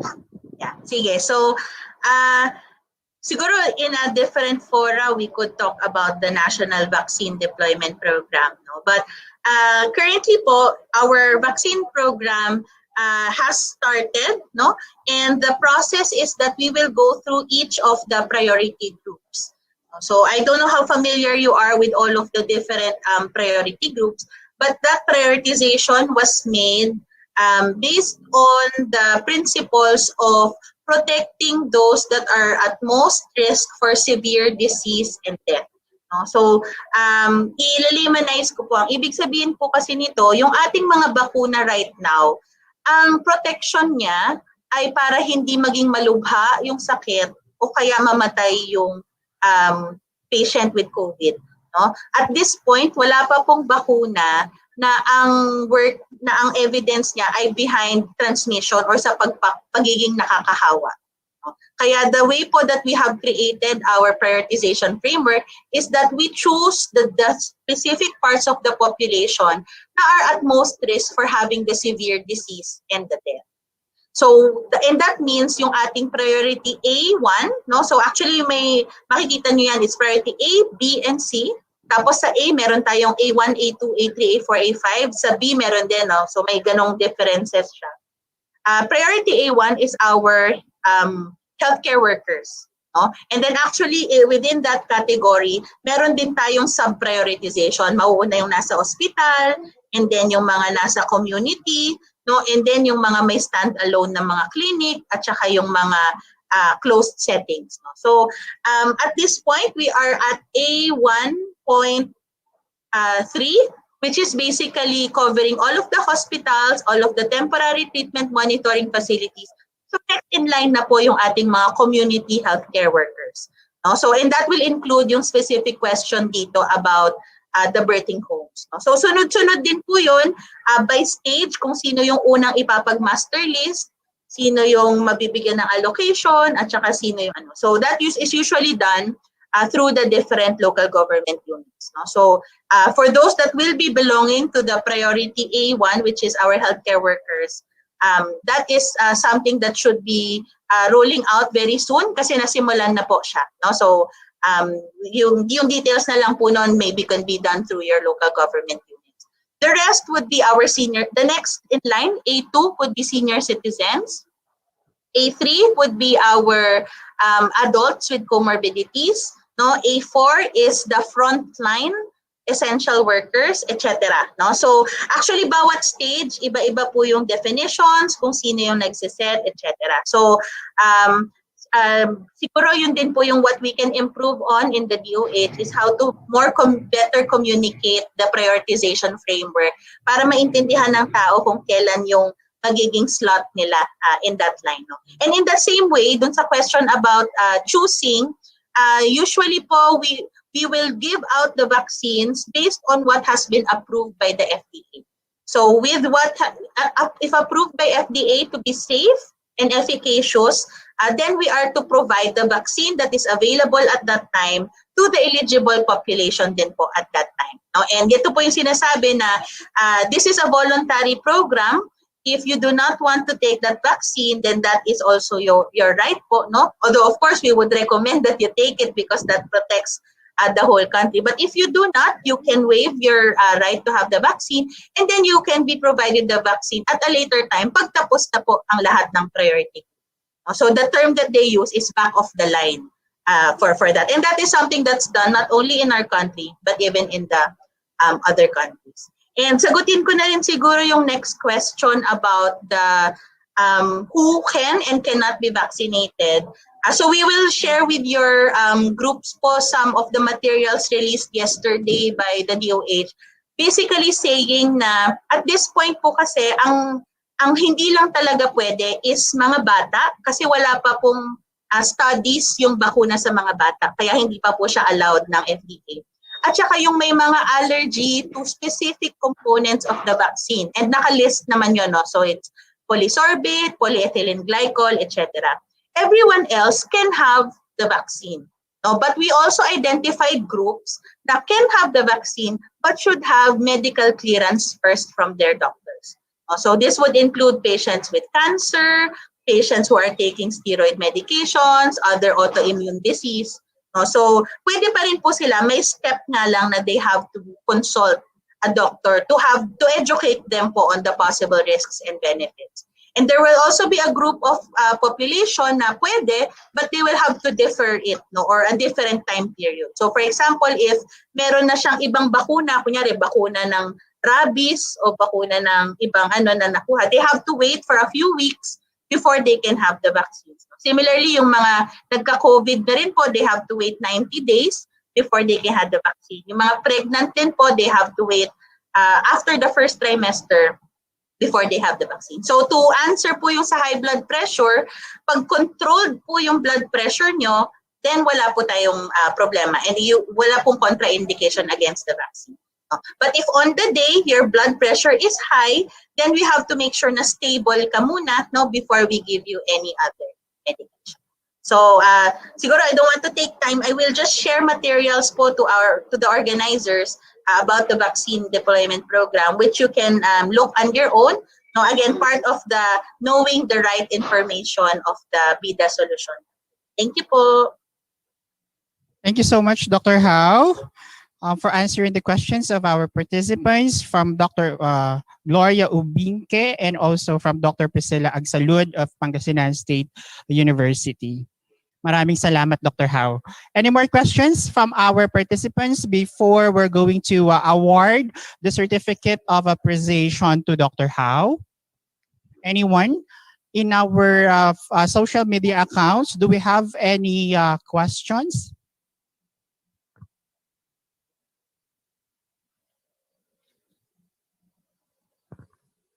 Okay, so parang wala na po atang katanungan. Thank you very much, Dr. Howe. And also, please extend our appreciation to Dr. Ho and Dr. Verhere for joining us to this online forum to feature the accomplishments of women during this pandemic. So to award the certificate of appreciation to Dr. Howe, I would like to call in our regional director, Dr. Rogelio T. Galera Jr., to be assisted by our OIC Chief Education Program Specialist, Engineer Angelica Dolores, Sir Danilo Bose, and also Ms. Nympha and Buenio. Sir JR. Thank you, Mel. Muli kami po ay nagpapasalamat sa ating speaker for this morning. Amin pong inihahandog itong katibayan ng pagpapahalaga kay Director Razel Nika M. Howe, Direktor ng Kawanihan ng Pagtataguyod ng Kalusugan at Kawanihan ng Pag-iwas at Panugpo sa Sakit ng Kagawaran ng Kalusugan, sa pagbabahagi ng kanyang kahusayan, kaalaman at karunungan bilang natatanging tagapagsalita sa paksang mga kababaihan sa kalusugan, paglingat ng mamamayang Filipino kalakip, ang tamang protokol, tamang datos at agarang interbensyon. Women in health, safeguarding the Filipino people with proper protocol, correct data and prompt intervention sa pagdiriwang ng pambansang buwan ng mga kababaihan na may temang Juana, Nangunguna, Laban sa Pandemya online forum na isinagawa ngayong ika-18 ng Marso 2021 bilang isang tapat na tagapagtaguyod ng kasarian at kaunlaran at kaagabay ng komisyon. Siya ay tunay na nakapagbahagi ng mga angkop na pamamaraan at kasanayan para sa mga dalubhasaan at pamantasan sa rehiyon. Sa kanyang mataimtim na mga gawain at sigla sa paglilingkod bilang isang babaeng pinuno ay nabuksan at naliwanagan ng mga kasapi ng lipunan upang palaganapin ang mga hakbangin tungo sa pagkakapantay-pantay ng kasarian at pagbibigay kapangyarihan sa mga kababaihan. Again, marami pong salamat kay Dr. Howe. Thank you. Thank you so much, Dr. Galera, and also to Engineer Angie, and of course, our resource person for health, Dr. Howe. Maraming salamat po for joining us to this online forum. Please extend our appreciation and gratitude to the whole family of the Department of Health. Maraming salamat, Dr. Howe. Okay, so before we proceed to our second speaker, this is regarding politics and leadership. Gusto namin magbigay muna ng icebreaker, ng palaro para naman po hindi naman kayong babor dyan sa inyong mga upuan. Okay? Alright, so of course, winners will be receiving cash prizes via GCash.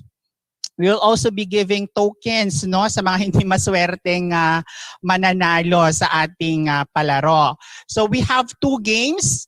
We have pick to word and also acting-actingan portion. Okay? Alam niyo naman na siguro yung pick to word, ano? So mag-example siguro tayo, Sir Elvin. Ayan. So ito yung nilalaro dun sa Showtime. Okay? So magpe-present ako ng pictures and then huhulaan po ninyo yung word na yon. Okay? Ayan. So paunahan po ito ha. So paano sumagot? Kung sino po yung unang makakuha ng tamang sagot, kaya siya po ang panalo. Okay? So paano natin malalaman kung sino ang nauna or mauuna? Of course, kailangan ninyong gamitin ang inyong chat box. Okay? Medyo mahirap po kasi kapag sinabi namin na i-open ninyo yung microphone ninyo. Medyo mahirap i-identify po iyon. Okay? Alright. So example, may example po tayo dito. Nakikita ninyo ito, isang lata ng Coke at saka isang, ano ba to? Panali na nakanat. Okay? So ano kaya ang word na ito? Okay? Example, of course. Ayan. Next. Ayan. Cannot. Okay? Alright. So ganun lang po ha. Okay. Example lang po iyon. Okay? Ayan. Pwede po ninyong buksan yung mga camera ninyo. Okay? Para naman makita namin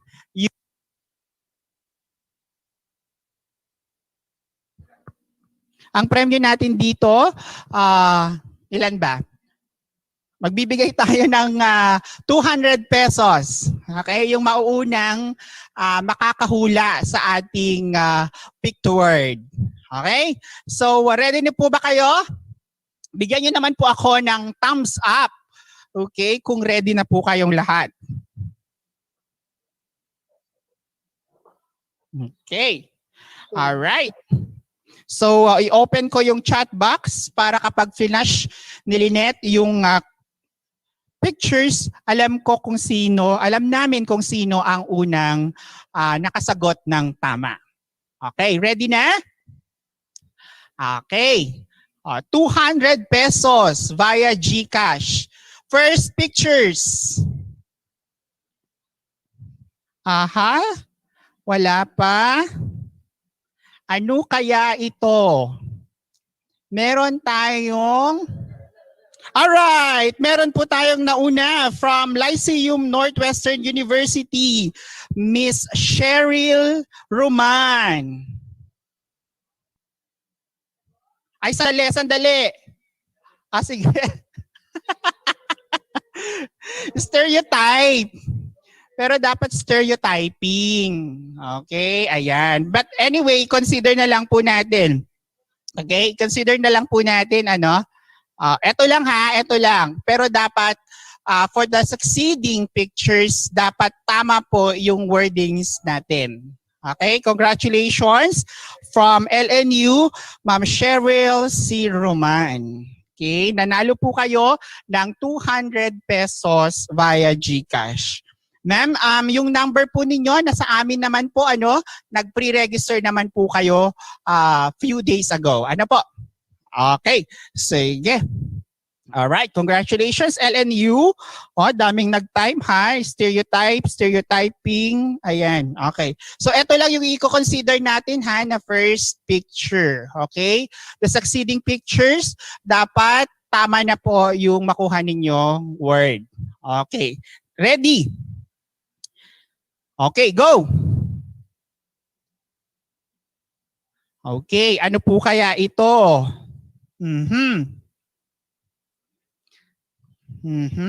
Wala pang sumasagot? Parang nahihirapan po ata kayo? Aha. Gender, ayun, meron na. Sir Jeremiah Katingob. Ayun, okay. Ang tamang sagot ay gender equality. Okay. Congratulations, Jeremiah Katingob. Anong institution po kaya kayo, Sir Jerry? Jeremiah? Anong school or anong agency po? From Divine Word College of Vegan. Congratulations, sir. Ayan, gender equality po yung ating word. Okay, kayo po ay nanalo ng 200 pesos. Okay. Next picture. Alright, ito. Ano po kaya ito? Tignan ninyo. Wala ba tayong background music dyan, Elvin? Di ba? Sir JR, anong taon ito?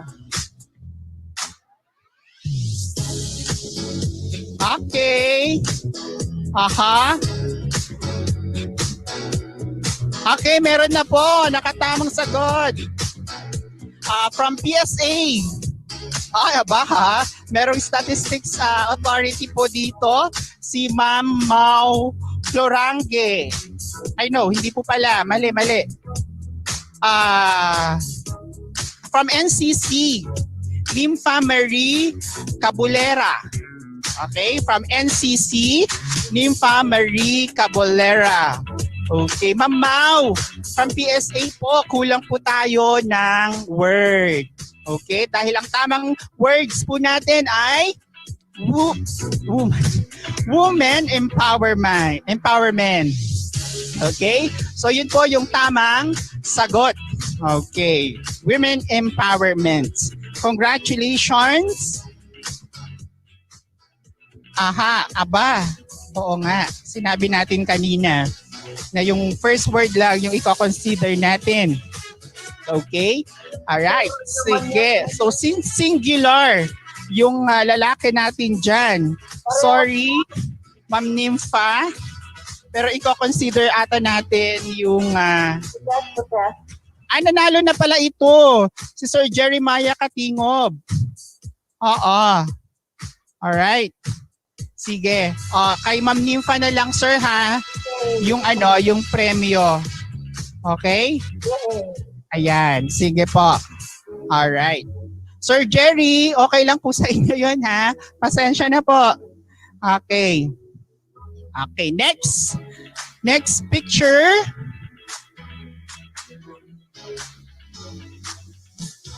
This isn't fair.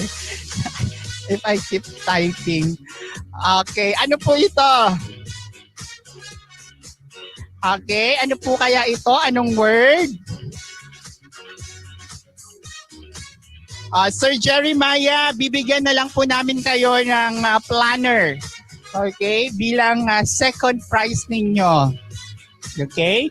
Aside from doon sa 200 pesos na palanan ninyo kanina, bibigyan namin po kayo ng planner. Okay? Aha, gentle hands. Ma'am Gemma, mali po. Aha. More.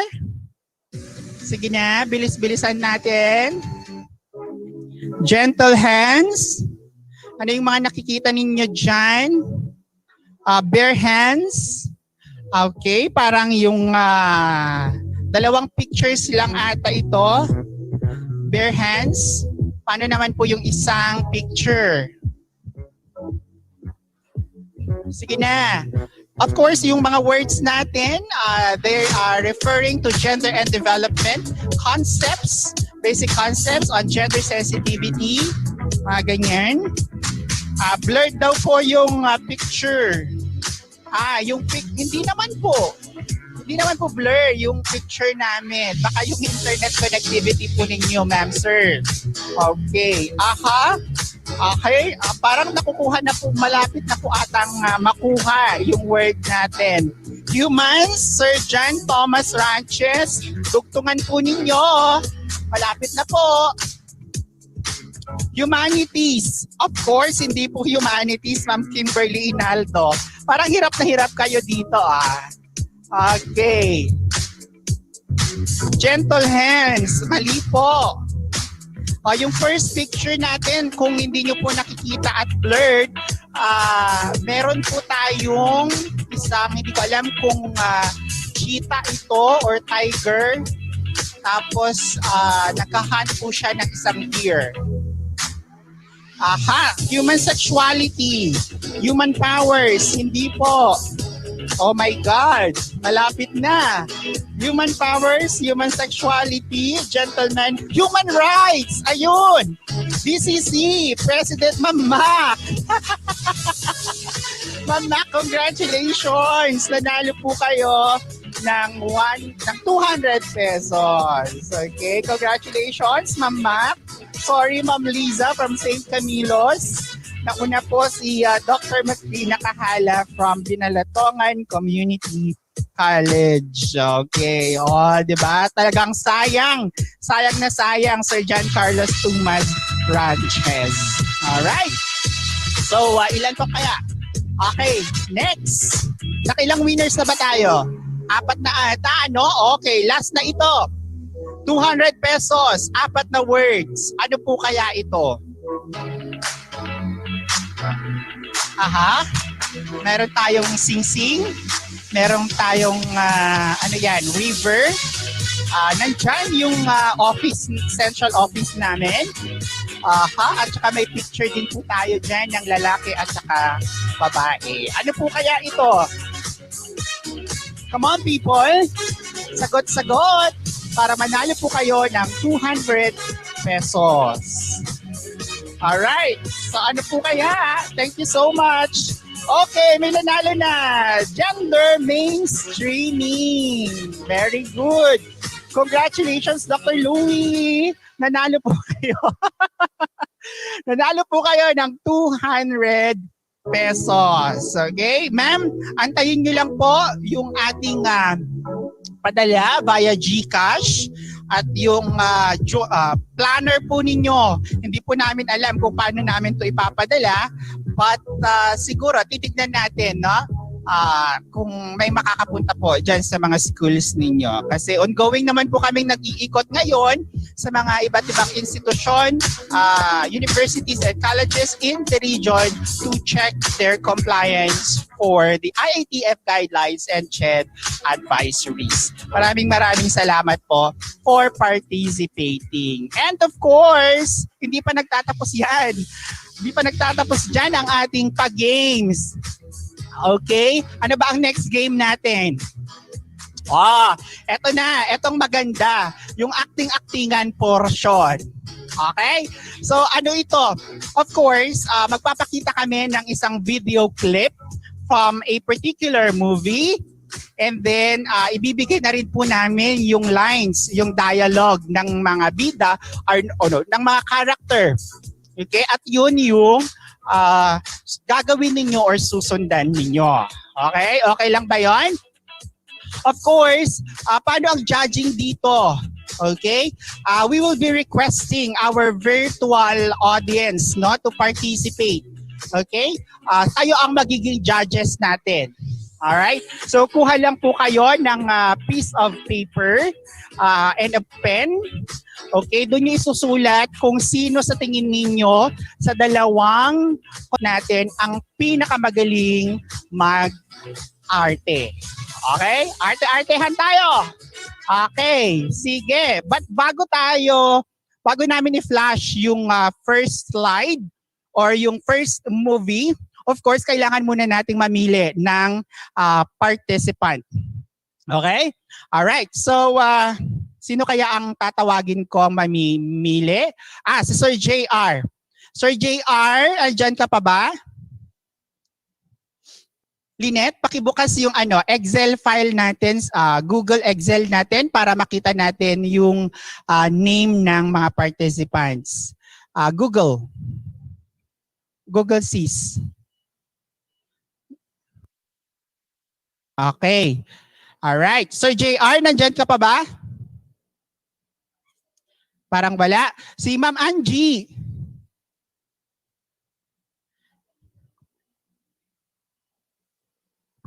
Ma'am Angie? Wala din. Sige, yung mga winners na lang. Si Sir Danny, nandyan po ata. Sir Danny, kindly pick a number from 1 to, ano ba yung last number natin sa attendance? Ha? Ganon. 390. Ayan. Sir Danny, pamili ka ng dalawang numbers from 1 to 390. Dalawang numbers. Apo. Okay. My first number is 96. 96. Okay. Sino kaya yung ating participant number 96? Ito, base ito doon sa registration ninyo sa aming online, ha? Sino yan, Lynette? From Northwestern University. Naandito ba si Myla Gamayon? Aha, nakikita namin kayo, ma'am. Nasa virtual stage po ata kayo. Ma'am Myla? Myla Gamayon. Ma'am? Ma'am, pa-unmute po yung microphone ninyo. May chance po kayong manalo ng, of course, acting-actingan ito, di ba? O nasa studio tayo eh. Nasa Ched Region 1 TV station tayo. So dapat, mag-scout tayo ngayon ng mga talents from Region 1. Okay. Ma'am Myla, nandyan po ba kayo? Elvin, pakipin. Ma'am, paki-unmute po. Start video po. Ma'am, andyan pa ba? Ma'am, mananalo po kayo dito ng 500 pesos. Ayaw nyo pa ba yon? 200 lang kanina. Aha, parang ayaw ni Madam. Okay. Next number, Sir Danny. Pili po kayo. Anong number? Actually, hindi nakikita ni Sir Danny yung registration form, ha? Random yung ng mga participants now, ng contestants natin. Yeah. Sir Danny, next number. Next number is 246. 246. Sino po kaya iyon? From Berhen Milagrosa University. Ma'am Cleofe Moyrong. Ma'am Cleofe, nandito po ba kayo? Mag-sound off lang po kayo. Or unmute. Ma'am Cleofe. Parang yung mga natatawag ata, hindi ata natin ibigay yung mga certificate of attendance and participation nila. Parang nawawala sila, ha? Ano na? 246. Ma'am Cleofe, nandyan pa ba kayo?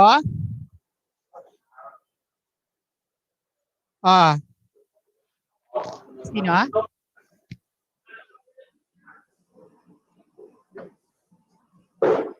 Ha? Ma'am Emily. Gusto mag-volunteer ata. Sino yan, Elvin? Ayan. Hi ma'am. Good morning. Sino to, Elvin? Hello ma'am, good morning. Ma'am, hindi ko po kayo naririnig. Ayan, antayin natin si madam. Madali lang naman po itong acting-actingan portion natin. Kayo naman? Okay. Sino yung gustong mag-volunteer? Medyo nahihirapan tayo, no, mag-convince. Parang masyado naman po ata kayong camera shy. Ayan, nag-ready na si madam. Sino nagre-raise ng hand? Ayun. Nakita ko, may nagre-raise ng hands dun sa dulo. Kindly open po yung video ninyo, madam. Dali na. Bago tayo mag-online selling dito, mag-online selling tayo dito later. Okay. Anong pangalan, Elvin, ni madam? Emily, Ma'am Emily. From what school po kayo? Ma'am, hindi namin kayo naririnig. Okay, so make sure i-open po ninyo yung mga video ninyo and cameras ninyo. Or pati na rin po yung microphone ninyo para marinig namin kayo. Okay? Okay. Ma'am Emily, nandyan pa ba kayo? Ma'am? Parang hindi natin naririnig. Paano tawag dito? Makapag-dialogue si madam. Ma'am, i-open nyo po. Naka-open ba yung mic nila? Hindi. Okay, pili tayo ng iba. Ma'am Ems, pakiayos po yung microphone ninyo. Okay. Ma'am Aisa. Okay. Si Ma'am Aisa na nag-aayos. Hello! At biglang nag-close. Parang mas ihiyain yung mga participants natin. Alam ko na, magpa-volunteer ako sa mga school president. Ayan, nagbalik si Ma'am Aisa. Sino yan, Elvin? Hello, ma'am. Anong pangalan po? Anong pangalan po nila? Ma'am, hindi namin kayo naririnig. Ay, wait. Ayan, yan. Divine Word College of Vegan po. From Divine Word College of Vegan. Anong pangalan niyo, ma'am? Ay, sa Pearl Balingaw po. Ma'am, pakilakasan po. Ay, sa Pearl Balingaw po, sir. Si Aisa pala ito. Aisa Balingaw. Tama? Balingaw po, sir. Balingaw. Sorry. Opo, sir. Okay. Sige. Sino ang kakalabanin mo sa acting-actingan? Si Ma'am Emily, okay na ba yung audio niya? Wala daw. Sayang. Okay. Yung mga virtual audience natin, kindly open po yung inyong video dahil kayo po ang magiging judge sa ating acting-actingan portion. Ready na po ata si Ma'am Aiza. Sino ang next participant natin? Ito. Sino? Crystal. Ma'am Crystal, hello. Ma'am Crystal? From what school po kayo, ma'am? Paki-unmute po yung microphone ninyo.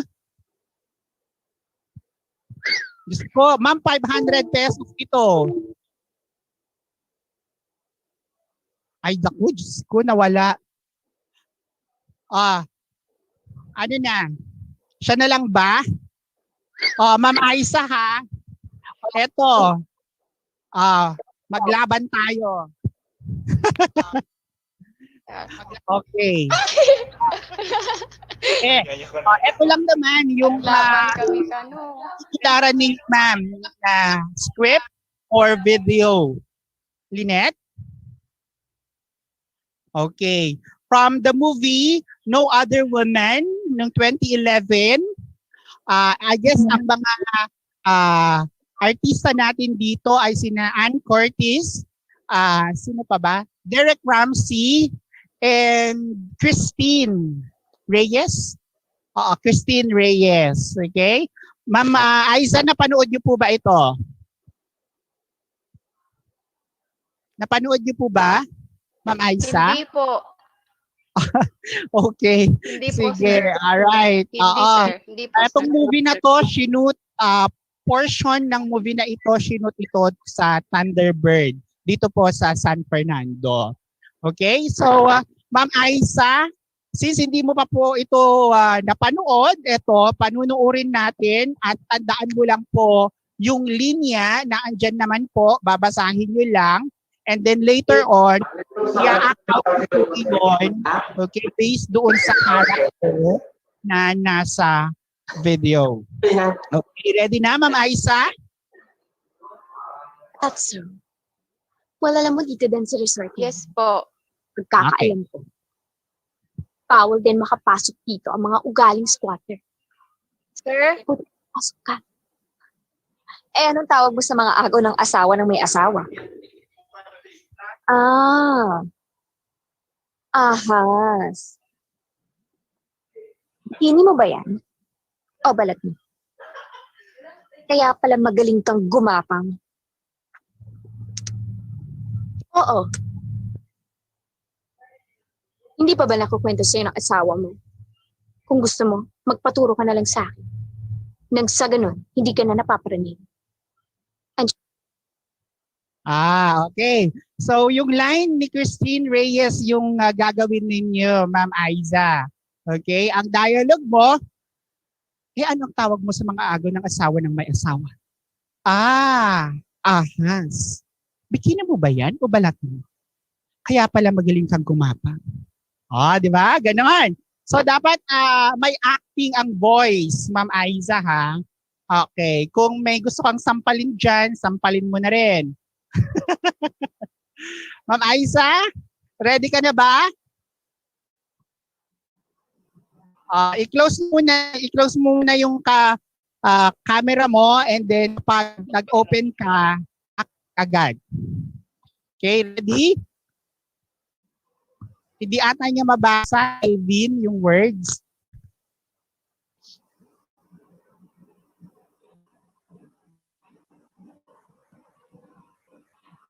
Okay. Ready ka na, Ma'am Aiza? Ready? Or nag-lights off camera na siya? Okay. Lights. Camera. Action.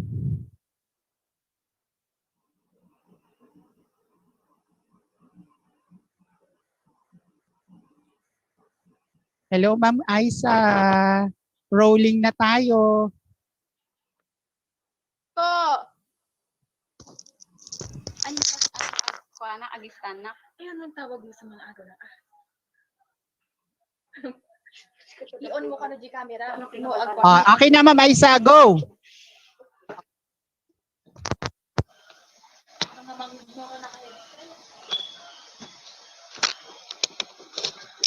Uy. Aiza. Sir, wait lang po. Isa-set up ko lang yung headset. Sige. Sige, Ma'am Aiza. Aantayin ka namin. Okay? Yung mga virtual participants natin, may gusto bang hahamon kay Ma'am Aiza? Okay, madali lang naman yung dialogue. Okay? Alright. Mag-sound off lang po yung gustong hahamon kay Ma'am Aiza.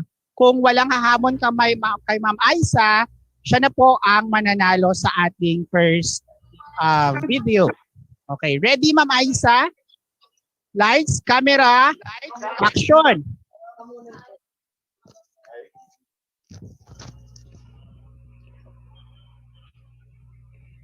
Anong tawag mo sa mga agaw ng asawa ng may asawa? Ahas. Bikini mo ba yan o balat mo? Kaya pala magaling kang gumapang. Yay! Woo! Woo! Go mo, Aisa! Diyos ko, at talagang nakasmile pa talaga. Ganun ka ba makipag-confront doon sa mga nang aagaw sa mga boyfriend mo? May boyfriend ka na ba or asawa? Boyfriend ba? Wait, sir, kasi naka-smile lang yung ko nung una, sir. Ano? Ay, naka-smile ba ako, sir? Medyo. O, sige, ulitin mo. Dapat yung fierce. Dapat yung seryoso.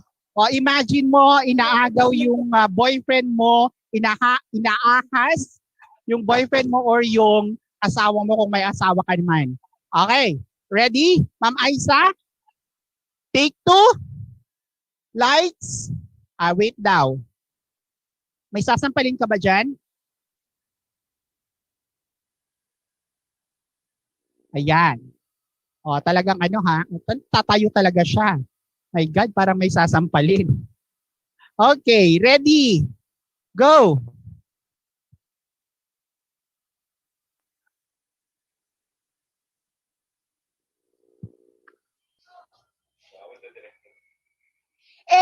Anong tawag mo sa mga agaw ng asawa na may asawa? Ahas. Bikini mo ba yan o bata mo? Kaya pala magaling kang gumapang. Okay na! Alright! Congratulations, Ma'am Aisa. Thank you so much for participating. Thank you, Divine Word College of Vegan. Ayan, itinayo ni Ma'am Aisa ang bandera ng Divine Vegan. Sino po ang hahamon kay Ma'am Aisa? Meron po ba? May hahamon? Dito, may nakita po ata. Ito. Sino to? Si Ma'am Crystal. Ma'am Crystal, hahamon ka? Thumbs up naman dyan kung hahamon ka. Okay lang po. Okay lang.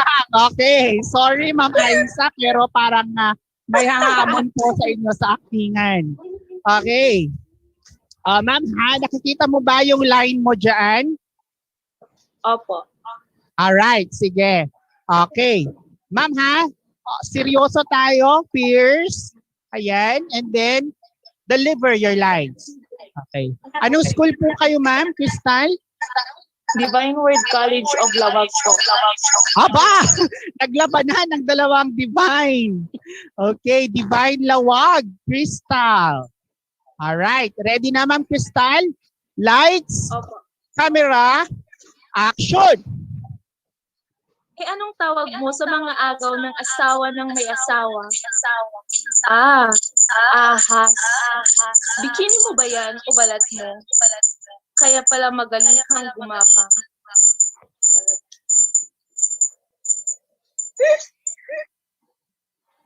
Maraming salamat. Thank you so much, Ma'am Crystal. Sino kaya ang mananalo? Pagbigyan natin. Take 2. Take 2, Ma'am Crystal. Kasi take 2 din si Ma'am Aisa kanina. Take 2 tayo. Okay. Dapat galingan mo, Ma'am Aisa. Dapat yung mukha, yung mukha mo may tawag dito, may acting din. At yung voice. Okay. Lights, camera, action. Anong tawag mo sa mga agaw ng asawa ng may asawa? Ahas. Bikini mo ba yan o balat mo?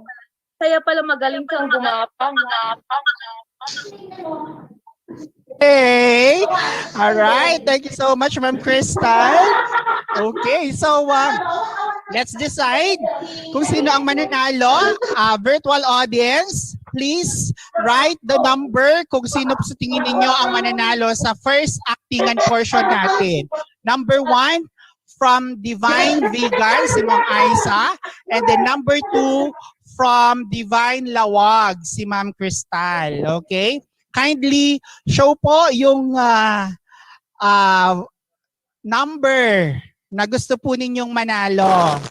Okay? Sir Elvin, paki-check kung sino ang mananalo, number 1 or number 2? Sino ang magaling gumapang? Alright. Pwede po ninyong i-type kung wala po kayong video, pwede po ninyong i-type yung votes ninyo sa ating chat box. Saba. Number 1, number 2, number 2, number 2. Parang ang daming 1, 2 dito. 1, 1, 1. Go number 2. Na may nag-number 2 na. Wooden pool. Kaya mo bang gumawa ng pool? Mamayang hapon na lang po. Okay, sige. Gagawa po kami ng pool kung sino ang mananalo. Okay.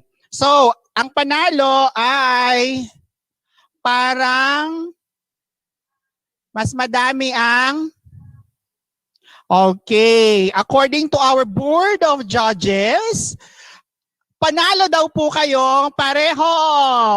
Yay! Congratulations, Ma'am Aiza. Panalo po kayo ng 500 pesos. And also to Ma'am Crystal from Divine Lawag, nanalo po kayo ng 500 pesos. Okay? Alright. Congratulations po. Nag-register naman po kayo. Ano, ma'am? Yes, okay. Nilagay nyo naman na siguro yung number ninyo doon sa registration link natin. Okay, congratulations Ma'am Aiza and Ma'am Crystal. Alright, gusto nyo pa ba? Mag-thumbs up naman po kayo kung gusto po ninyo. Ano ba ang next movie natin dyan, Lynette? Next, ito, One More Try, nung 2012. Napanood nyo po kaya ito? Sino na nakapanood? Kung sino yung nakapanood dito, siguro siya na yung maging contestant natin.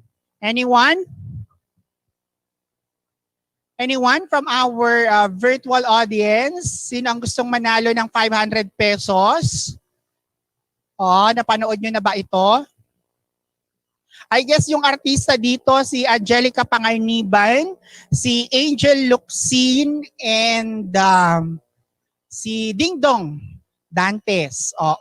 One More Try, 2012. Sino ang... Okay. Alright. Okay, magbabalik po kami. Magbabalik po kami mamayang hapon.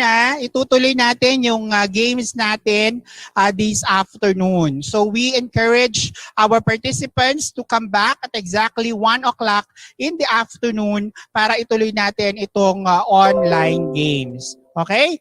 Alright, so I guess our next resource speaker is already ready, okay, to deliver the message of Mayor Sara Duterte. Okay, time check. It's 10 minutes before 12 o'clock. So to introduce our second learning resource speaker, I would like to call on the OIC Chief Education Program Specialist, Engineer Angelica Dolores. Ma'am?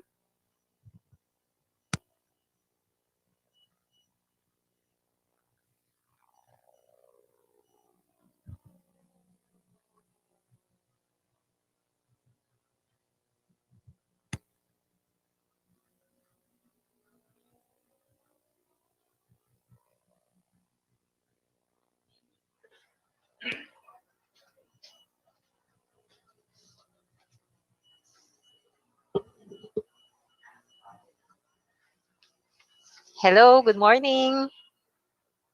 Loud and clear ba? Okay, Yes po, ma'am. Go po. Thank you, Mel. Mukhang nag-enjoy sila sa iyong mga palaro. Next time, yung mga supervisors ang tawagin mong actors and actresses. I think time check, it's almost 12 o'clock, but with the next speaker, I think you will be inspired at hindi magugutom. Our dear participants, our new speaker this morning is Honorable Sara Zimmerman Duterte Carpio, the daughter of the President of the Republic of the Philippines, His Excellency Rodrigo Roa Duterte. She is famous by the name Inday Sara, a prominent figure in politics, and a professional lawyer. Her journey as a young female leader has been full of challenges and remarkable accomplishments. With his father's influence, Inday Sara is an epitome of courage and passion in serving the less fortunate and the victims of abuse. She is the first women mayor in Davao City and the youngest to have been elected in the position. She is a graduate of Bachelor of Science in Respiratory Therapy at San Pedro College in 1999 and a graduate of Law at the San Sebastian College, Recoletos in 2005. Year after, she passed the Philippine Bar examination. She is also a reserve colonel in the Armed Forces of the Philippines. Ladies and gentlemen, to share her experiences and accomplishments in the male-dominated stage of politics on how she ushered Davao City in this trying time through efficient and effective governance. Let us all welcome Mayor Sara Duterte Carpio.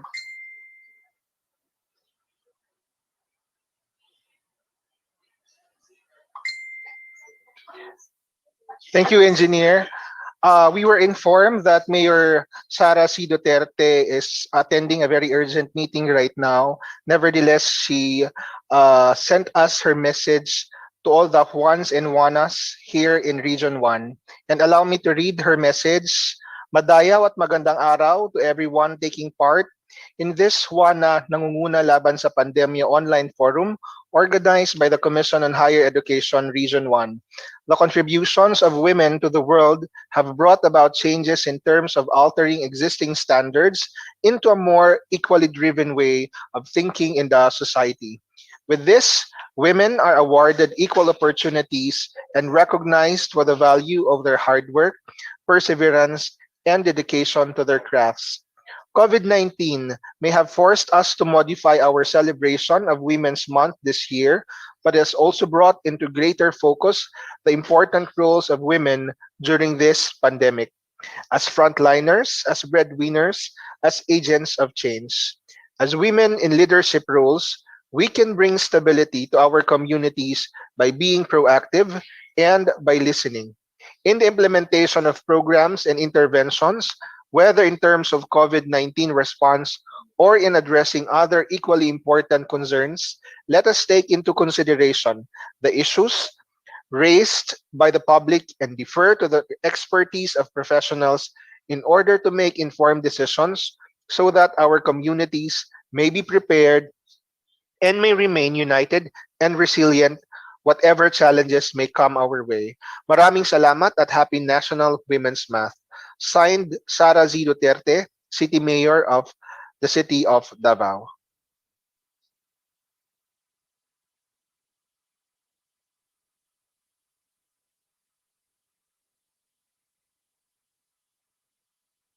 Thank you very much, Dr. Galera, for reading the message of Mayor Sara Duterte to the women, the wonderful women of Region 1. Maraming salamat po, Mayor Sara. I know napaka-importante po yung meeting ninyo this afternoon, today. We hope we will be able to invite you once again in our future God activities. Maraming salamat po, Mayor. Okay, so I guess that's the end part of our morning session. All right, so kanina we have a discussion about health, and also we've heard the message of Mayor Sara Duterte all Juanas in the region. And this afternoon, we will also be hearing a message from the tourism industry. Of course, Secretary Bernadette Romulo Puyat will be represented by Regional Director Jeff Ortega of DOT Region 1. And to be followed by the lecture of the Vice President for Administration of Don Mariano Marcos Memorial State University to discuss sustaining quality education in the new normal. That is Dr. Estrella Perez, the Vice President for Administration. Okay, so time check. It's exactly 12 o'clock, 12 noon.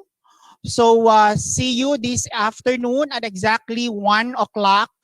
Itutuloy po natin yung pick to word game natin later. Okay? So kung gusto po ninyong manalo ng mga papremyo at saka yung giveaways natin, of course, log in po kayo ng maaga. Okay?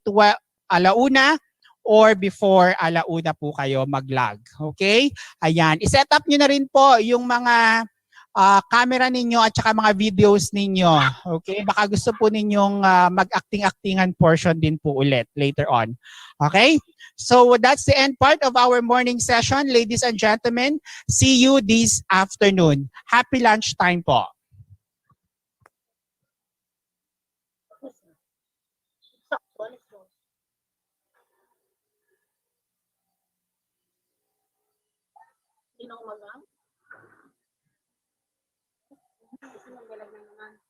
Hindi.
Okay, so good afternoon ladies and gentlemen. Pasensya na po, medyo natagalan po tayo nakabalik because we have a little celebration sa ating birthday boy. Okay, so lipat lang ako ng konti.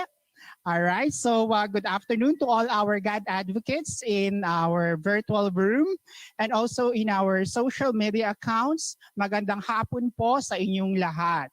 Okay, I guess we have 170 plus participants in the Zoom. Thank you for staying and thank you for continuing your support regarding this particular advocacy. Okay, so before we proceed to our activity this afternoon, of course, gaya ng nasabi ko kanina bago tayo mag-lunch break, magpalaro muna tayo. Okay? Alright, ituloy na lang natin yung konting pag-games natin. Okay, regarding gender and development. Okay? Alright, sige. Elvin, off muna na tayo.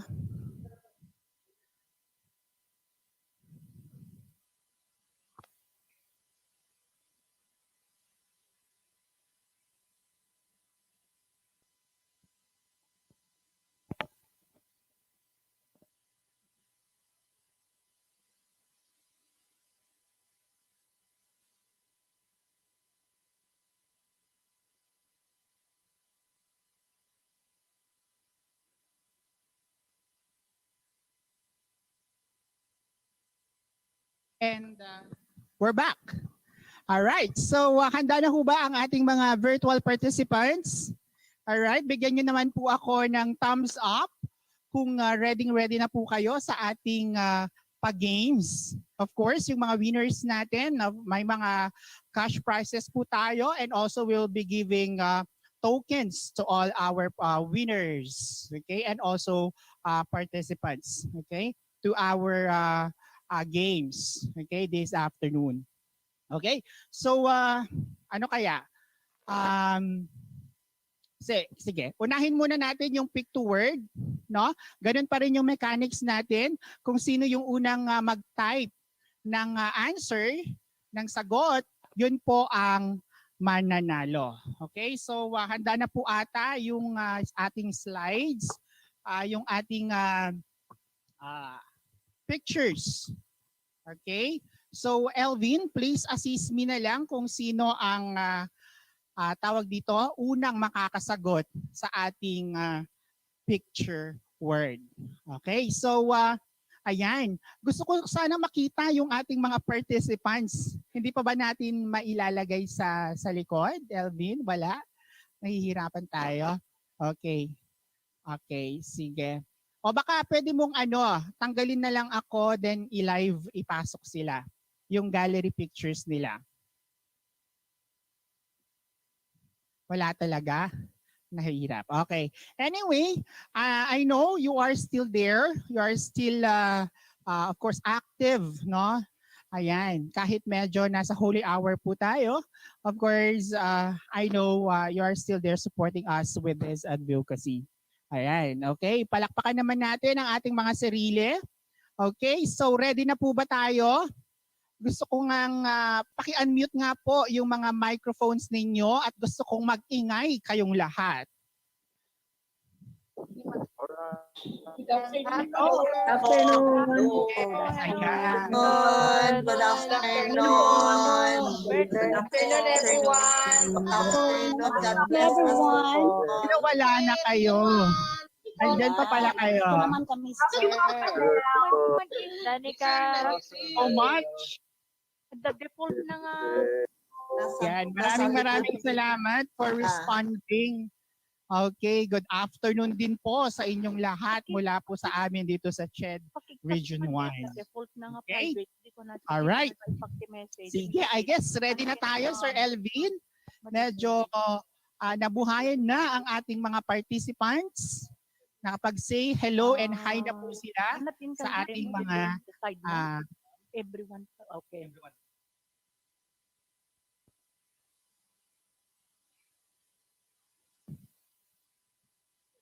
Okay? All right. Sorry for the technical difficulty. Okay, sige. So, tuloy tayo sa pick to word. Of course, yung mananalo po dito, meron po pa rin po tayong cash prize, no? Na ibibigay sa mga mananalo. Okay. So, first word natin, Lynette. All right. So, 3 pictures. Meron po tayong ano yan? Ano ba yan? May mga group of people, may nagsusulat, at saka may bata. Okay. So, ano kaya ito? Make sure tama na po yung mga words natin ha na ilalagay natin. Okay. Wala pa pong sumasagot. Sino kaya ang ating lucky winner? Sino kaya ang makakahula sa word na ito? Aha. Hello. Parang walang sumasagot. Parang kulog na po ata tayo. Andyan pa po ba kayo? Aha. Ayan. Pa-music naman dyan, Elbeam. Aha. Parang walang makahula dito ha. Good afternoon from BCC San Carlos, President Macrina Kahala. Good afternoon also from Ma'am Rosana. Good afternoon to all from Northwestern University Department of Physical Therapy. That's from Ma'am Sheila Bartolome Navasca. And also, good afternoon from Ma'am Jennifer Cabides. Greetings from VMUF. That is from Ma'am Dean Socorro Ramos. Hello po sa inyong lahat. Good afternoon also from Northern Christian College, Lawag. Hello po. Maraming salamat for staying. And wala pa pong sumasagot. Inclusion. Sorry po, hindi po ito inclusion. Okay, magbibigay po ako ng clue. Okay, development. Hindi po development ito. Yung last word po natin, child. Child, yung last word natin. Child.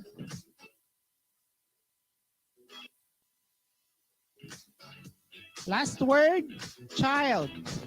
Blank, blank, child. Okay, may nakakuha na po. Convention on the Rights of the Child. Congratulations, Sheila Bartolome Navasca. Okay, nakuha niyo po, madam, ang tamang kasagutan. That is Convention on the Rights of the Child. Ma'am Sheila, what school po kayo? Ma'am Sheila, from NWU. Nakita ko na. Okay. Tama ba? Sheila Navasca. Hi po. Hello, ma'am. I'm from Northwestern University po. All right. Thank you so much. Nayalo po kayo, Ma'am Sheila, ng 200 pesos GCash, and also we will also be giving you a planner, okay, as our token for participating. Okay, next word. Okay, madali lang ito. Okay, kung naalala nyo, parang ginawa ata ito kaninang umaga.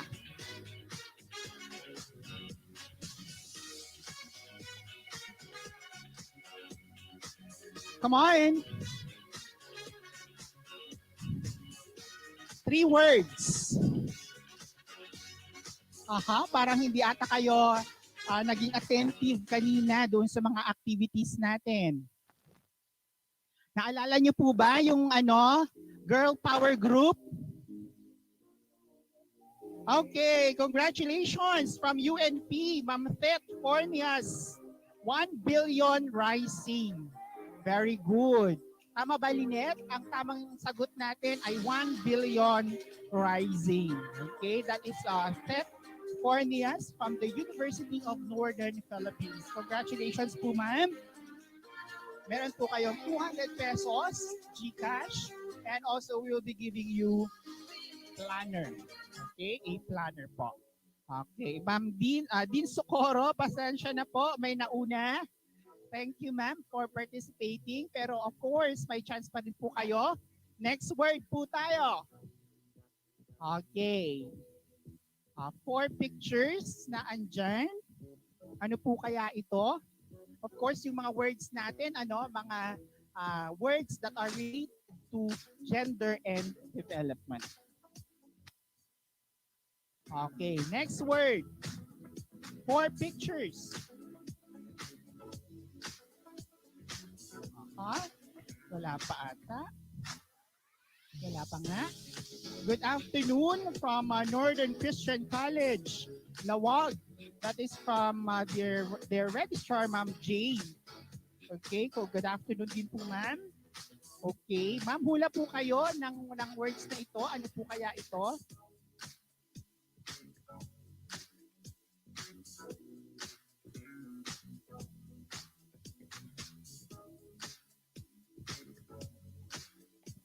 Parang tulog ata ang ating mga participants. Naandyan pa ba kayo? Clue. Clue. Sige po. Alright. Yung last na parang makuha ata ito kapag sinabi ko yung last word. Yung last word natin that pertains to data. Data. Ano kaya ito? Last word is data.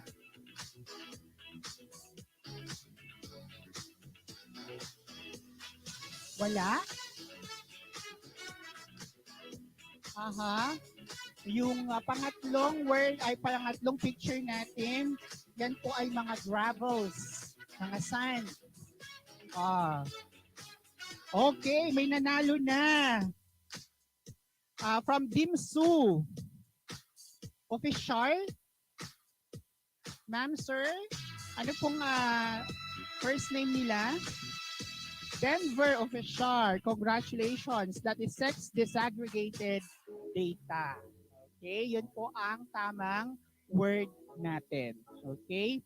Sex disaggregated data. Congratulations, Sir Denver Official from Don Mariano Marcos Memorial State University. Nanalo po kayo ng 200 pesos at saka planner po. Sir, kung malapit lang po kayo dito or nasa La Union lang po kayo, you can drop by po para kunin po yung planner po nila. Okay, sorry, Dr.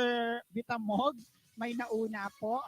Okay, si Sir Denver, naunahan po kayo ng tiga-Dimsu. Okay, next word, meron pa ba tayo? Meron pa. Okay, ano kaya ito? Word.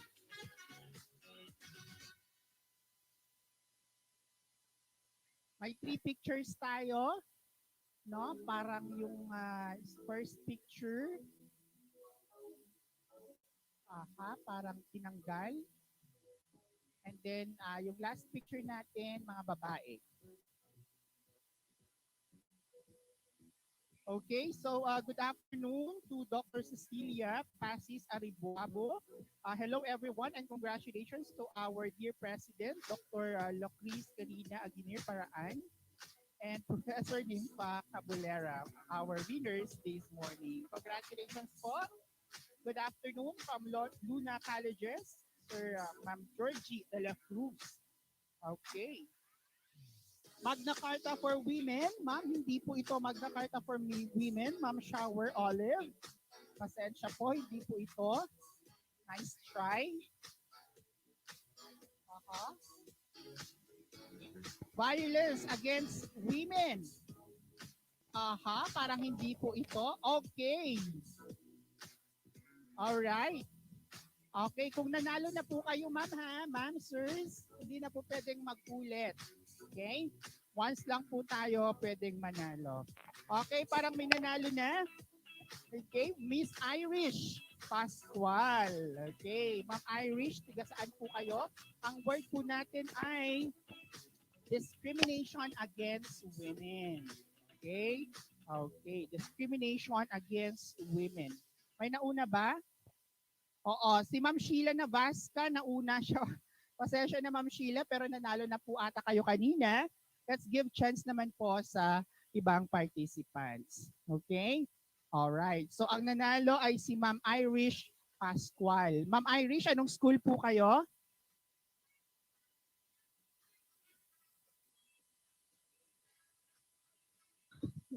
Irish Northwestern University po. University po. Okay, maraming salamat Ma'am Irish and from NWU. Meron pa ba tayo, Lynette? Meron pa. Ito, last. Last na ba to?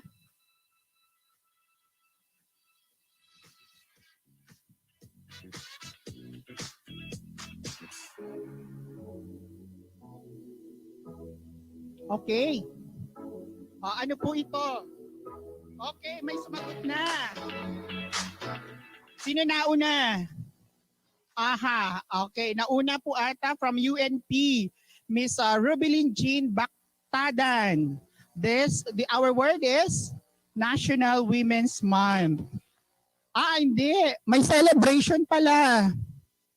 Okay. So, Ruby, wala po kayong si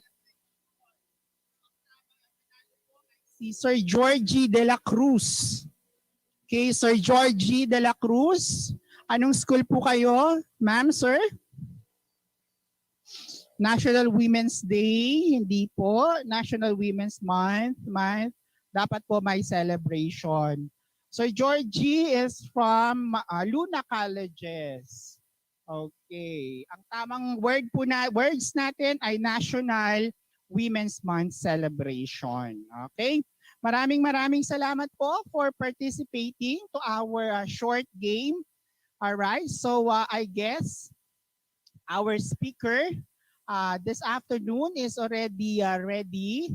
Medyo nag-tweak lang kami ng konti doon sa order ng mga presentations ng mga speakers natin. All right. Unahin muna natin yung Women in Education. Okay. So good afternoon once again. So to introduce our resource speaker, our first resource speaker this afternoon, I would like to call on one of the education supervisors in the technical division, Dr. Meros Quezon, to introduce our first speaker this afternoon. Thank you, Sir Mel. Just like the old saying, save the best for last. Indeed, saving the best for last is worth the wait. Ladies and gentlemen, our last speaker for today, the second to the last speaker for today is presently the SUC Vice President of the Don Mariano Marcos Memorial State University. She is a graduate of BS Psychology from Far Eastern University and earned her 2 master's degrees, namely Master of Arts in Psychology from the same university and Master in Business Administration from St. Louis University. Having the passion for teaching and learning, her educational journey did not stop there, as she pursued her Doctor of Education degree also from the St. Louis University. She is a member of several professional organizations.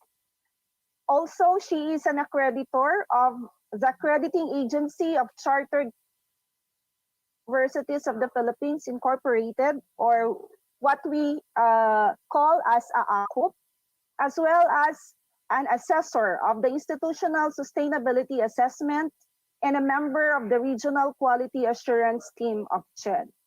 Friends, to talk on the topic, Women in Education, Sustaining Quality Education in the New Normal, let us all welcome Dr. Estrella Noliar Perez. Thank you, Ma'am Meros Quezon, for that kind introduction. Happy afternoon to all Juans and Juanas. Warm greetings and congratulations to CHED Region 1, headed by the very promising Director, Dr. Rogelio T. Galera, the keynote speaker, Dr. Aldrin A. Darilad, the very able speakers, officials of the different higher education institutions, and all participants. Mas maganda po tayo sa hapon. Of course, we also thank the CHED Region 1 God-Focal people for this online forum, for highlighting the role of Juana during this pandemic time. Life has changed a lot due to COVID-19. Kumusta na kaya si Juana sa panahon ng pandemya? The sudden shift from the comfortable pre-pandemic times to what we call now as the new normal taught us many lessons and led us to voluntarily experience many unusual things, even those that we haven't imagined before. There is only one certain upon the declaration of lockdown 1 year and 3 days ago. That is, adjusting to change is challenging. Adjusting hit us differently, but gradually we have embraced and moved on the new way of life. These are some realities that we have to reckon with these times. Universities and college campuses have been impacted significantly by the rapid spread of the coronavirus COVID-19 outbreak, creating uncertainty regarding the implications for higher education. Education officials have been forced to cancel classes and close the doors to campuses across the world in response to the growing coronavirus outbreak. COVID-19 has changed the way we work. That is very obvious. Schools and universities have moved online, some blending face-to-face with online lectures. Universities around the world are feeling the impact from the absence of international students. Work has also changed due to social distancing. So many of us shifted to working from home to minimize traveling on public transport and gathering in groups at the office. Zoom meetings even became our new normal, and that is exactly what we are doing now. How we wish that we could be together in person, but there are limitations that we have to consider. What are the impacts of COVID-19 on women in higher education? Latest research shows how the COVID-19 lockdowns across the world have been affecting gender equality in the academic realm. Professor Kathy Bello of the University of Sydney raised the curtain, noting the OECD report, which recently pointed out that women fuel the fight against COVID-19, making up almost 70% of the healthcare workforce and making them more vulnerable to infection. We have heard this a while back when our first speaker shared to us some data also regarding health workers. At the same time, women are also shouldering much of the burden at home, given school and childcare facility closures and long-standing gender inequalities in unpaid work. Moreover, Belov added that women in the academe have suffered a similar fate, with research outputs plummeting during lockdown while men's have increased. Dr. Bahar Memani, reviewer experience lead in the global STM journals at Elsevier, presented their latest survey illustrating that a wave of academic publications during the pandemic came mainly to the benefit of male researchers' careers. In February to May of 2020, the number of publications submitted to Elsevier increased by a whopping 90% compared to the same period of 2019. But the data exposed that while submission increased in all months during the lockdown period, the growth of submissions by female researchers accelerated significantly slower than those by male researchers. Growth was even slower in the late stage of female academics' careers, leading Memani to conclude that female researchers in middle age bracket are penalized by closures of their children's schools. COVID-19 has been extraordinarily challenging for universities and students, and the disruption will likely persist beyond the rollout of a vaccine. Both must manage work-life balance while teaching and learning in a largely unfamiliar way in the midst of persistent uncertainty.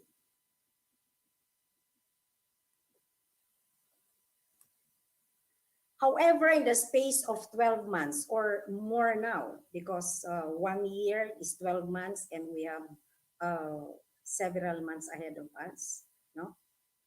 Students and teachers have radically redefined their roles in higher education.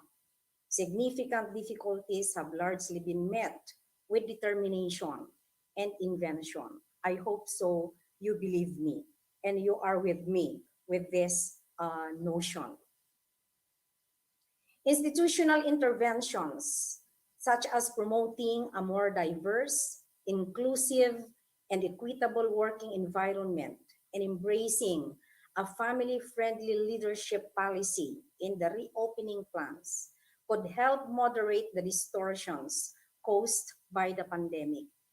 But I would like to say that these institutional interventions must not only address the needs of women, because it is the gap that we are answering. And so it could be for both the male and female educators.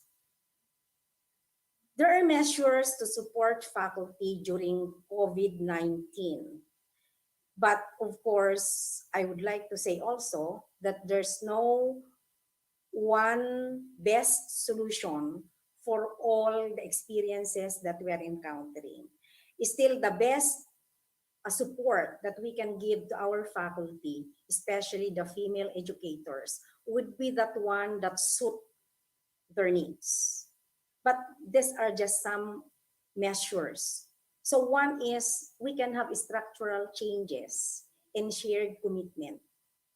For schools like Don Mariano Marcos Memorial State University that is multi-campus, we are adopting many kinds of collaboration. So in these structural changes and shared commitment, we may change policies and procedures in doing things because actually the COVID-19 pandemic has also changed our manner of delivery services. So collaboration across campus units paired with a shared commitment to sustainable equity. I'm sure this is now a must for everybody. Even schools that are not multi-campus, we shall have changes in our policies. Structural changes, we may even mean reviewing and changing our organizational structure because jobs also become different like from the old normal. Another one is we may change our teaching policies. Given the abrupt shift to online learning, use of modules, blended learning, and others, institutions may suspend students' teaching evaluations and replace them with holistic teaching assignments. Nag-iba na po tayo ng mode of teaching. There's no face-to-face. And so even our grading system, the grading system that we have established before might also change. I know some have changed already their grading system, grading policies. Why?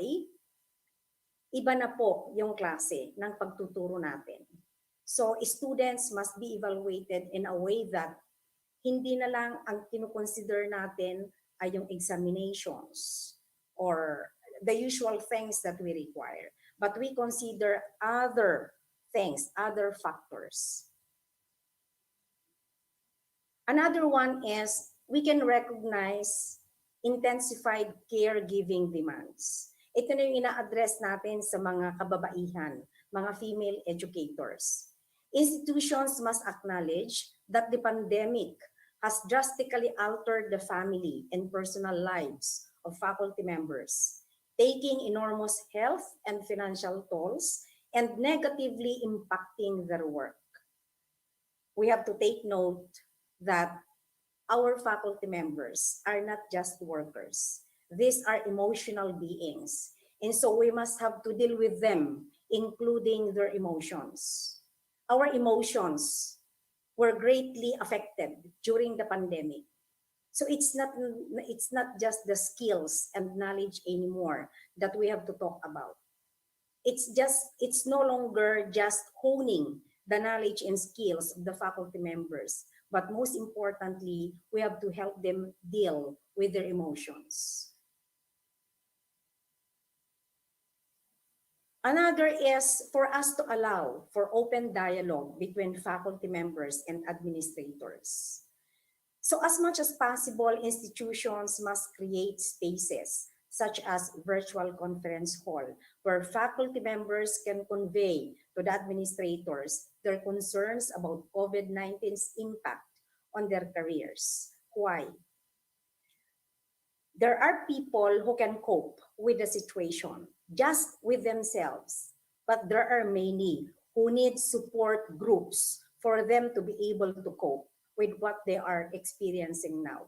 So administrators have important roles in this.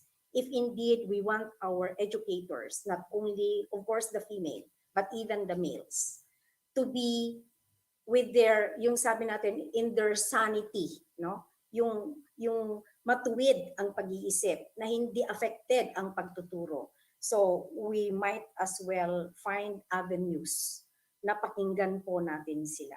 This is very important. So administrators should also encourage faculty to reach out to them with questions or concerns. Yung iba po nahihiya, but with our encouragements as administrators and with their openness, I'm very sure we can sustain the same kind of delivery service or even surpass because we could be creative. We could be creative in doing things. To facilitate this, the faculty association or union can serve as channel between faculty and administrators. Napakalaki po ng role ng ating faculty association.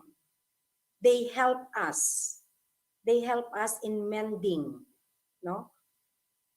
Tinutulungan tayo na ilabi din ang ating kailangan sa administration. Our needs, our concerns, because others are not just as expressive. So we must have to encourage them. Another is we have to document impacts to ensure institutional memory.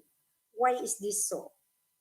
Now, universities should establish procedures that allow faculty members to document the impact of COVID-19 on their careers. Why do we need to document these impacts? Because this could be good inputs in our planning. This could be good inputs in providing support to our faculty members. If we are not going to document this, then isang araw mawawala na lang sa ating memory. And this could be important considerations. So, kailangan po natin ang documentation. Hindi para maalala yung paghihirap natin, kundi para meron tayong pagbabasehan kung ano ang mas magandang plano na gagawin natin because pandemic is still here and it could be prolonged. It's really uncertain. The future is uncertain. But there are things that we can control within our limits. Now, university or college officials or administrators could be of great help to women's adjustment as they sustain quality higher education in the new normal. Administrators, college officials, supervisors. If we can do these things, I'm sure our faculty members can also be in good standing, can also be peaceful, and will be able to deliver quality services to our students. So can we be diverse? What do we mean here? We have to include women in all endeavors, in decision making, in giving assignments. Because women, if they feel their importance, if they feel their belongingness, the more that they are encouraged to perform and to deliver what are expected of them. Administrators, supervisors must be informed. They should be able to understand inequality and inequity in the institution. So what do we mean here? I would like to repeat my statement a while back that our workers, our colleagues are emotional beings. We are dealing with emotions. We might not be telling things, but they could feel it. So inequality and equity in the institution could impact the way they work. We should also be transparent. We have to present to them the detail of plans to promote gender equity. Be proactive. Distribute a clear documented procedure for evaluation. In that manner, they better understand also their place in the institution. Yung sabi natin sa Tagalog, walang agam-agam. Okay? Because everything is clear to them. No? They don't need to ask questions because information is already there. And we should also be trained that we should understand how COVID-19 differentially impacts the career of women. So what are we doing now in most schools, higher education institutions? Ang mga trainings po natin ay hindi na mas malaking porsyento ang what do you call this one? Procedures, methodologies in teaching, etc. But it's more now on mind setting, okay? Mind setting. It has something to do with how we deal with our emotions. Trainings on how can we cope in this time of pandemic. Trainings on design thinking, okay? Design thinking. Meaning, we are now trained to customize our methodologies to the needs of the learners. So it's not only understanding women faculty or women educators, but also understanding our learners, especially also the female learners, the girls, the women. To be able to sustain quality higher education in the new normal, higher education institutions may collaborate and come up with a list of recommended policies and practices for leaders of all genders to adopt and share to promote an equitable workplace for women in higher education. So there are associations of higher education institutions like the SUCs, no? The PASUC for state colleges and universities. For private institutions, they also have their own group. So if only we can come up, if we could collaborate and come up with policies that we could share together, share our practices, then we'll be able to help our faculty, especially the women who are now given emphasis during this time of celebration. Long-term planning and investments will enable us to rebuild more resilient societies and help achieve our common vision to become healthy and safe as we sustain quality higher education in the new normal.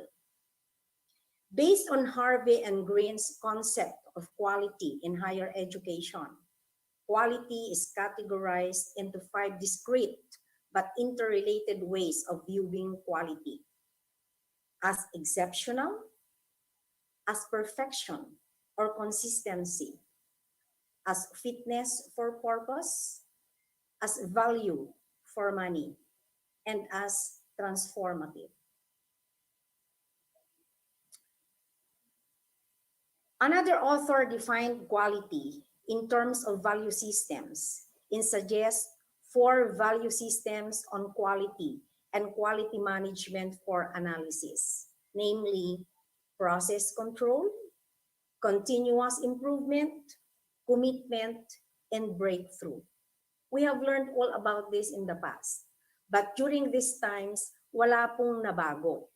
May binago lang ang pandemya, But our curricula are there. They are in place. Our faculty members are there. Okay? They keep on improving because they go to school. They attend trainings. But how shall we do this now during the time of pandemic? Nag-iba po ba? We try to innovate. We try to create because these are the standards actually that we are trying to meet. So within these value systems, process control relates to compliance to rules. So andyan pa rin po yan, hindi siya nawawala. Dahil may pandemic, wala nang process control, mayroon pa rin po. So process control relates to compliance to rules. We still comply. In fact, mas maraming ang nating i-comply ngayon. There are statutory regulations that we have to follow because hinihiling ng pagkakataon. Okay? Procedures and standards, and is relevant to the industrial management of distance education. And continuous improvement has been added to have no limit to the level of improvement to achieve. Ito po yung napakalaking challenges sa atin sa academe. Despite the pandemic, we are expected to perform. We are expected to improve and to achieve. Among women, what can we say? There's no limit to what we as women can accomplish. We must put that in mind. There's no limit to what we as women can accomplish. We must remember that this is only a phase and this too shall pass. We must make sure that it does not create a long-term impact, which is difficult to mend. Women in the academe, we, women in the academe, we must allow ourselves to grieve the old normal. Alam mo, minsan galit na galit tayo, itong pandemic kasi niya ito, itong COVID-19 na ito. Okay, we grieve the old normal. But there's one thing for sure. Hindi na po tayo makakabalik sa old normal. We have now embraced the new normal. Later or sooner, we can still do things that we have been doing before, but not all the things that we have been doing before.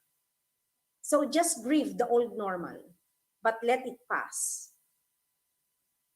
Women in the academe, we must have to create a new routine. What do we mean by this? Yung dati nating ginagawa noon after classes, mag-unwind with our friends, mag-rest to bar tayo, or maybe during Saturdays, we go out, late at night maybe for the single ones, but now we cannot do it because of the pandemic.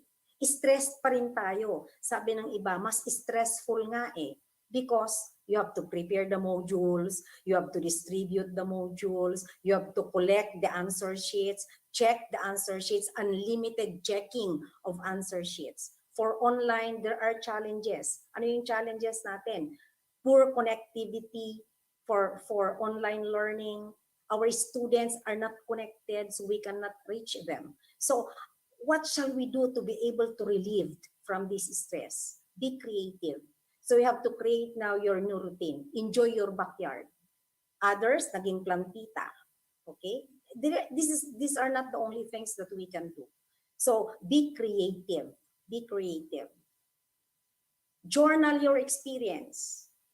Bakit na naman ito? Bakit isusulat pa natin? Bakit pa natin ililista? Nakakalungkot nga yung experience Yes, because you know what? After feeling that malungkot na experience, that only tendency is for you to think of other things so that you can regain your strength and you could be happy again. Huwag tayong magmukmok. Take note, educators, we are not only responsible for our lives, for our children's lives. We are responsible for other people's children. And these are the students that we are mentoring. These are the children that we are teaching. So we have to show them that we have the strength, that we have the courage. Dapat sa atin sila huhugot ng lakas. So wag tayong panghinaan. Despite the many challenges that women face in their families, in their own lives, we still have to be very strong. Another is create a space inside your space. Ito nakakatawa yung work from home.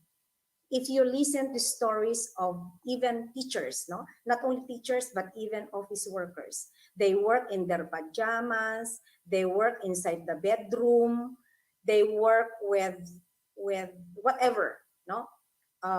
Yung ganyak nila, nasa bahay talaga. You know what? It's different when you create your virtual classroom, maybe within your bedroom. Okay? And I must advise, of course, I do that when I am on a work from home during the lockdown. Because you feel different. Anong gagawin po natin if we are on a work from home arrangement?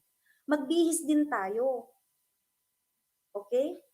Dapat well-groomed ka rin pag nag-umpisa kang mag-check ng answer sheets ng students mo sa module. Mag-online class ka, dapat nakabihis ka rin. Advise your students that during online class, they must also be in their proper attire. Hindi yung may nakasando, tapos kung ano-ano itsura, mayroon pang hindi nagsuklay, and so on and so forth. Know what? Grooming yourself is also moral boosting when you do your work. So create a space inside your space. Create your own virtual room within the house. Okay? And you can work better. You can work better. The tendency is, if you will not groom yourself, just like you are going to the office or to the school, you end up looking at yourself or you ending up doing household chores because you are in your home wear. Okay? But if you are in your office wear, hindi ka naman siguro mag-iis-is ng sahig pag ikaw ay nakabihis, right? Because you are really prepared for work. Then stay connected in new ways. Ang sinabi po sa atin ng IATF and the rural health units, mga protocols natin, health protocols, ang sinabi lang sa atin social distancing. Hindi po sinabing social disconnection. So stay connected. Masanay na po tayo sa LDR, long distance relationship. Because it's not very possible now to see each other, but we can still perform, we can still achieve, we can still see each other. Then create and find pockets of joy. Happiness is a choice. Do not wait for other people to create happiness for you. You and you alone can create happiness for yourself. No matter how tired we are, no matter how many tasks we're going to perform, it's all up to us if we choose to be happy. So women out there, eto, tandaan po natin ito. It is not the strongest or the most intelligent who will survive, but those who can best manage change. Tandaan po natin yan. Kaya hindi nawawala sa atin kaisipan, si Charles Darwin. Kasi mga pinagsasabi niya, totoo naman po. So, take note of that. Not even the most intelligent faculty can survive if they cannot manage change. So that is the best thing that we can do. We might be equipped with all the intellect, with all the skills, and so on and so forth, but without our ability to manage change, it will be difficult to move on. Women educators, may we do our best to manage change as we gladly settle in the new normal. We can do some of the old ways again, but one thing is sure, the old normal will just be a history and a memoir of the good old days.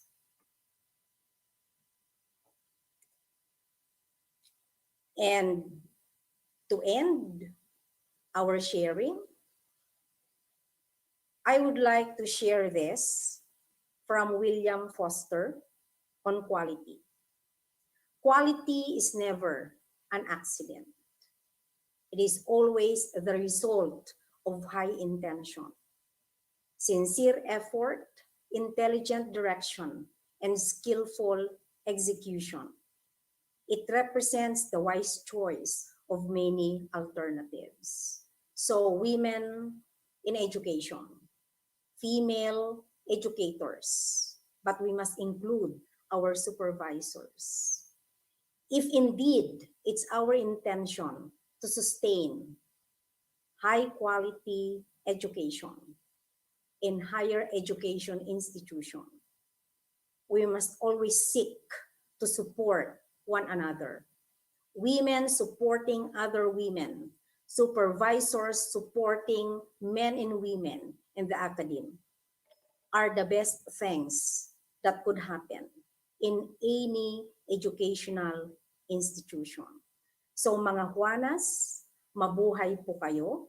Mga Juanas, huwag po kayong panghinaan ng loob. And to the Juans, may we all support the Juanas in the academy. Thank you very much for listening. Again, good afternoon.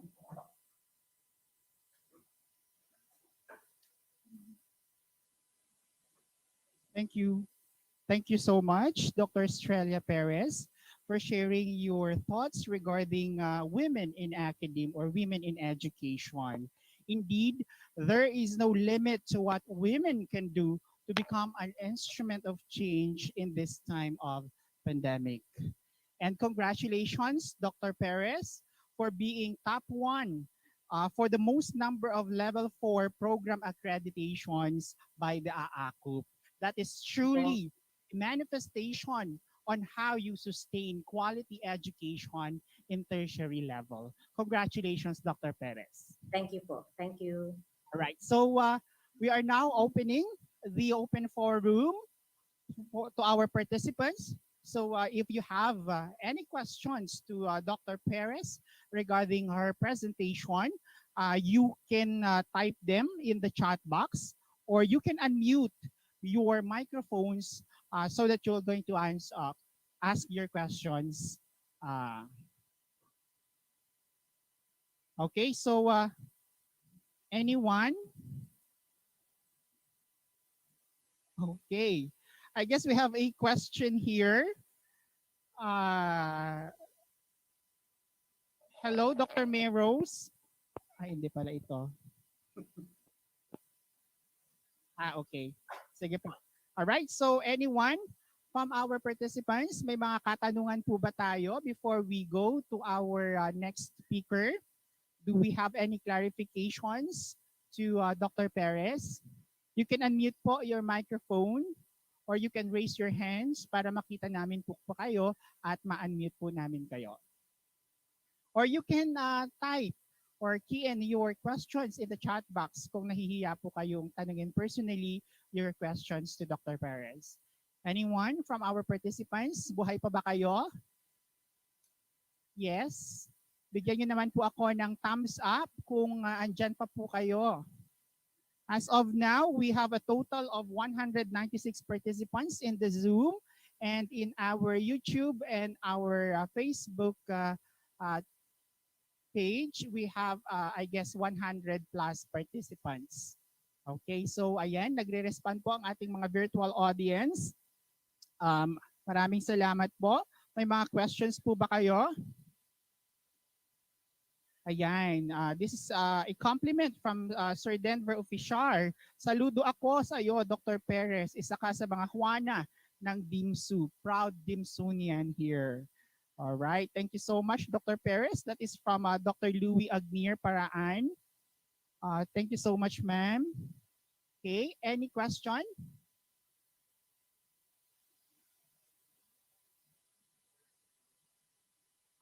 Any questions? Yung mahaba. Anong mahaba?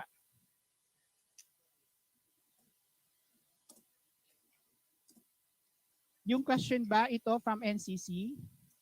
I guess hindi ata ito question.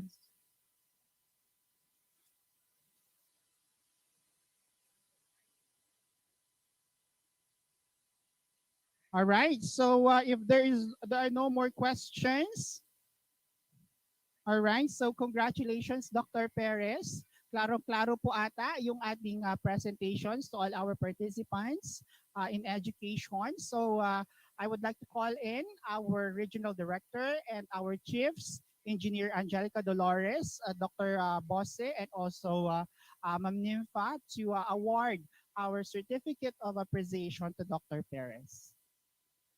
Ma'am Angie, Sir JR, Sir Danny. Thank you, Mel. Yeah. Good afternoon, everyone.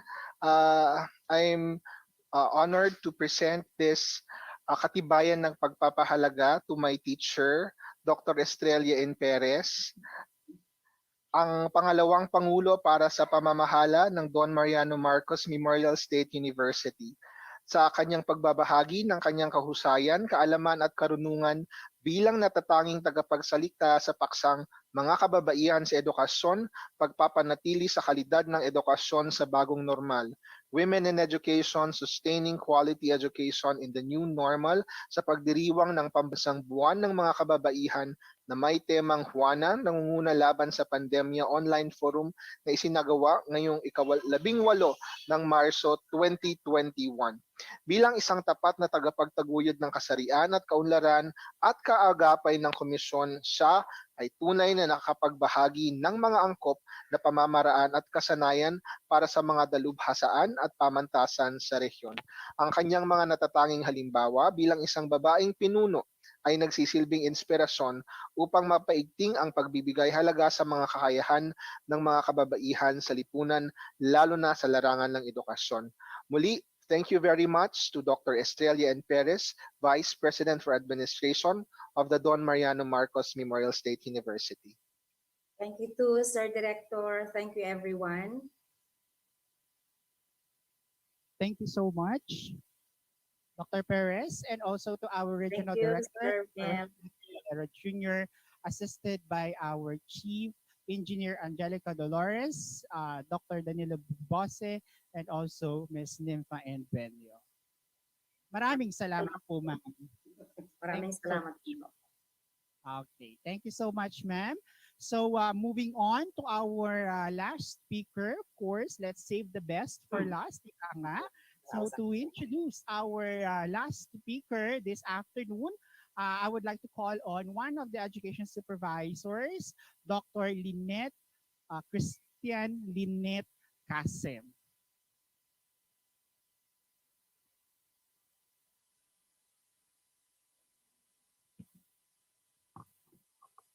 Our last speaker this afternoon is Secretary Bernadette Romulo Puyat of the Department of Tourism, to be represented by the Regional Director, Joseph Francisco Jeff R. Ortega.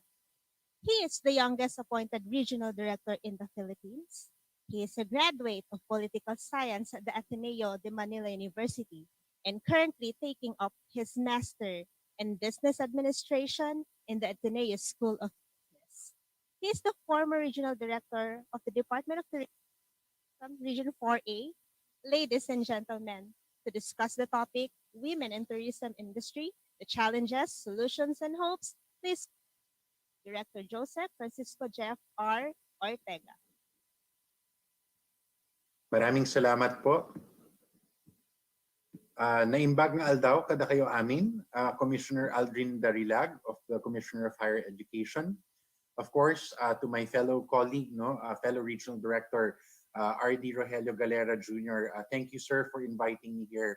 Of course, to the Secretary Bernadette Romulo Puyat, Ms. Karina Paraan, President and CEO of Northern Christian College, Ms. Rosalia Guadana, President of Philippine Darakbang Theological College, Ms. Macrina Kahala, President of Binalatongan Community College, Mr. Nelson Lacadin, Acting Vice President of Northern Christian College, Dr. Romay de Asis, College President of Metro Dagupan Colleges, Ms. Cheryl Obra, Chairman of the Department of Physical Therapy of the MMSU, my MMSU family, Ms. Mary Ann Bulagay, Chairperson of Pangasinan State University, Ms. Maria Krisha Faye de Asis, Vice President for Academic Affairs for Metro Dagupan Colleges, Ms. Catherine Torrio, Associate Vice President for Academic Affairs of the Virgen Milagrosa University Foundation, na madalas ko pong bisitahin, by the way.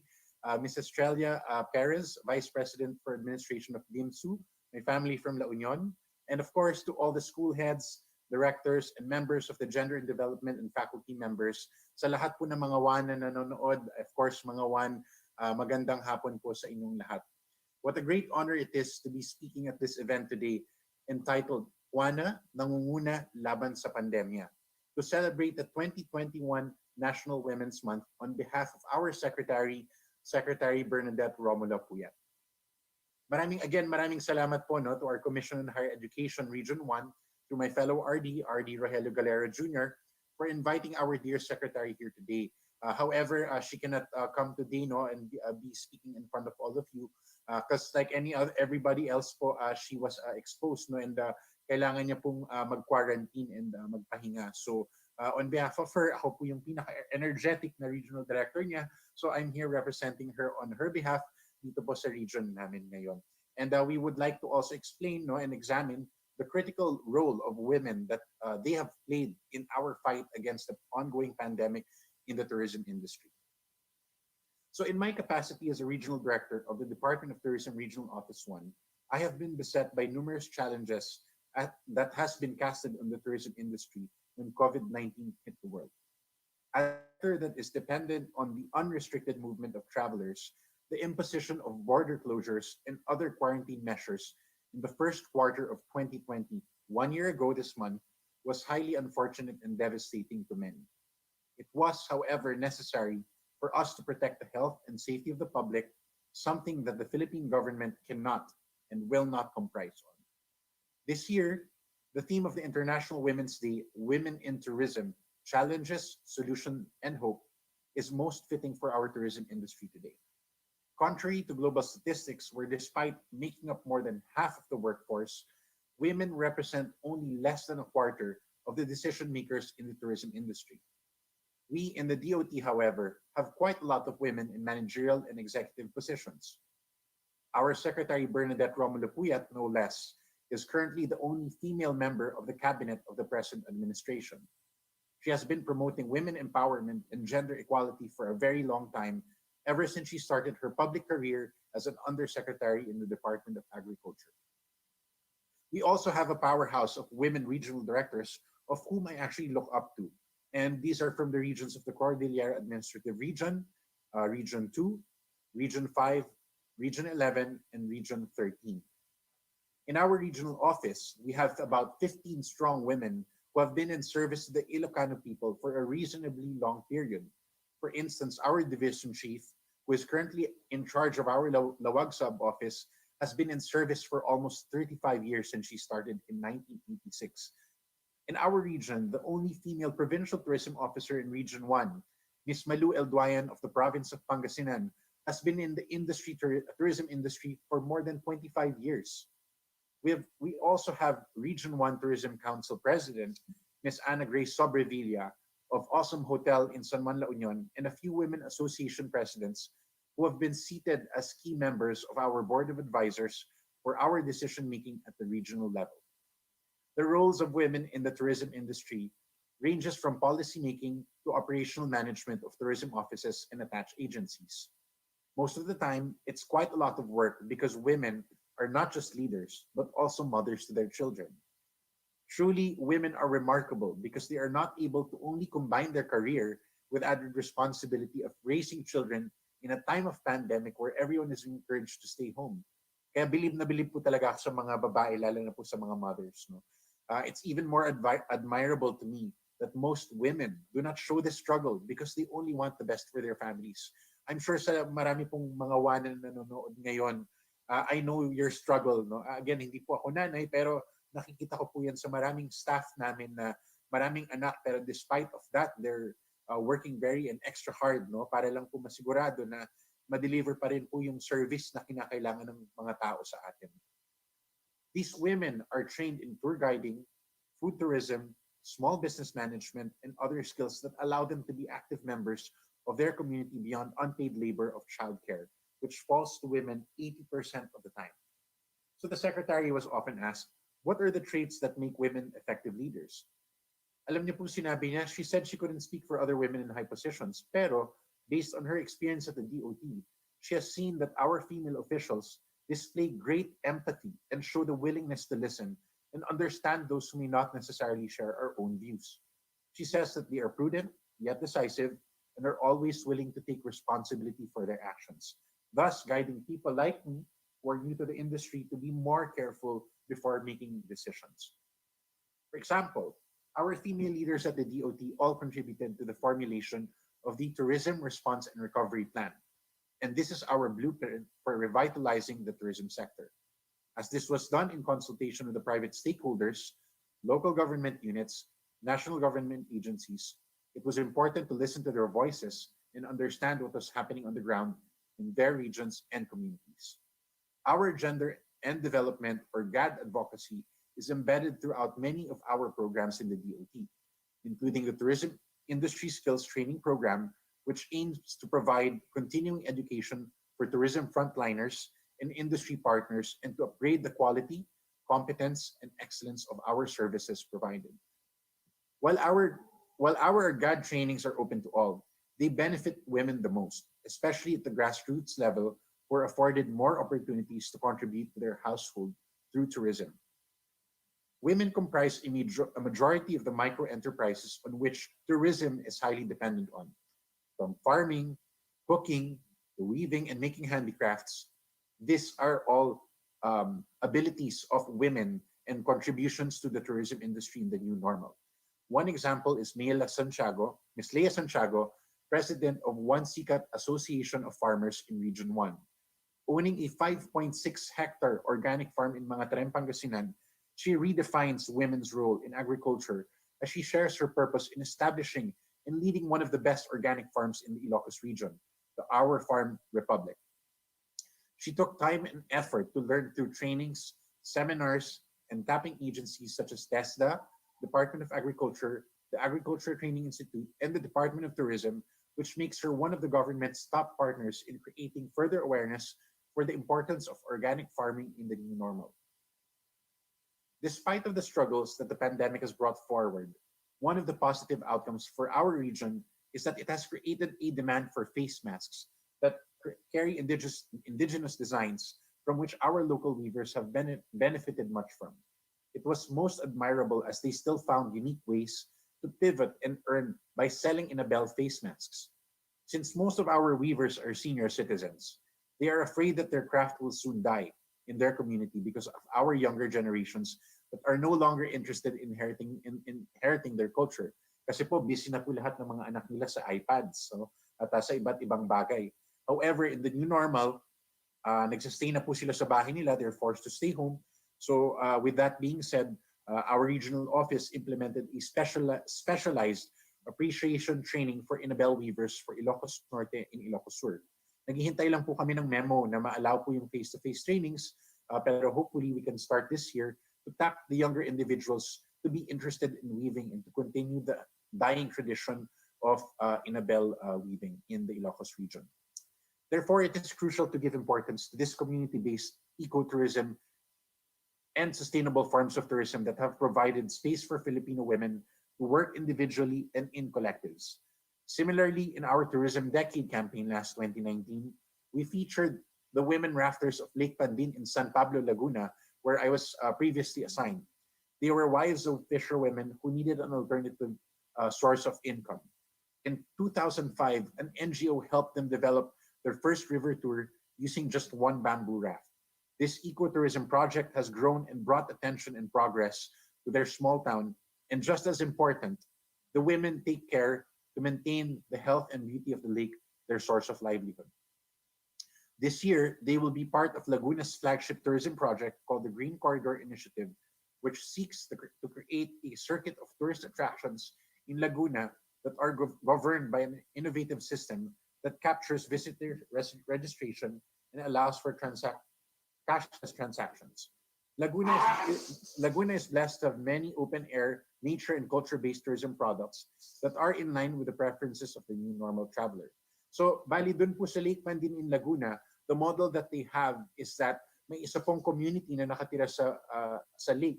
And yung mga women po of the community, lahat po ng mga wives ng mga lalaki, sila po nagluluto along with their children for the food of the will visit, no, and ride the rafts of Lake Pandin. While yung mga asawa po nila na lalaki, busy po na naghihila ng mga raft sa lake, yung mga babae po, pagbalik na balik po ng raft sa shore, sila na po yung nagdadala ng pagkain. And with that type of community project, with that type of collaboration, nagkakaroon po ng livelihood sa isang small community such as San Pablo, Laguna. So beyond our tourism workers, we need to understand how tourism affects the lives of our women. The DOT is committed to eliminating human trafficking, one of the serious negative consequences of tourism at a global scale. And I think at this point po sa pandemic, sana po naman no, nag-lower yung numbers natin for human trafficking because of the tight global restrictions.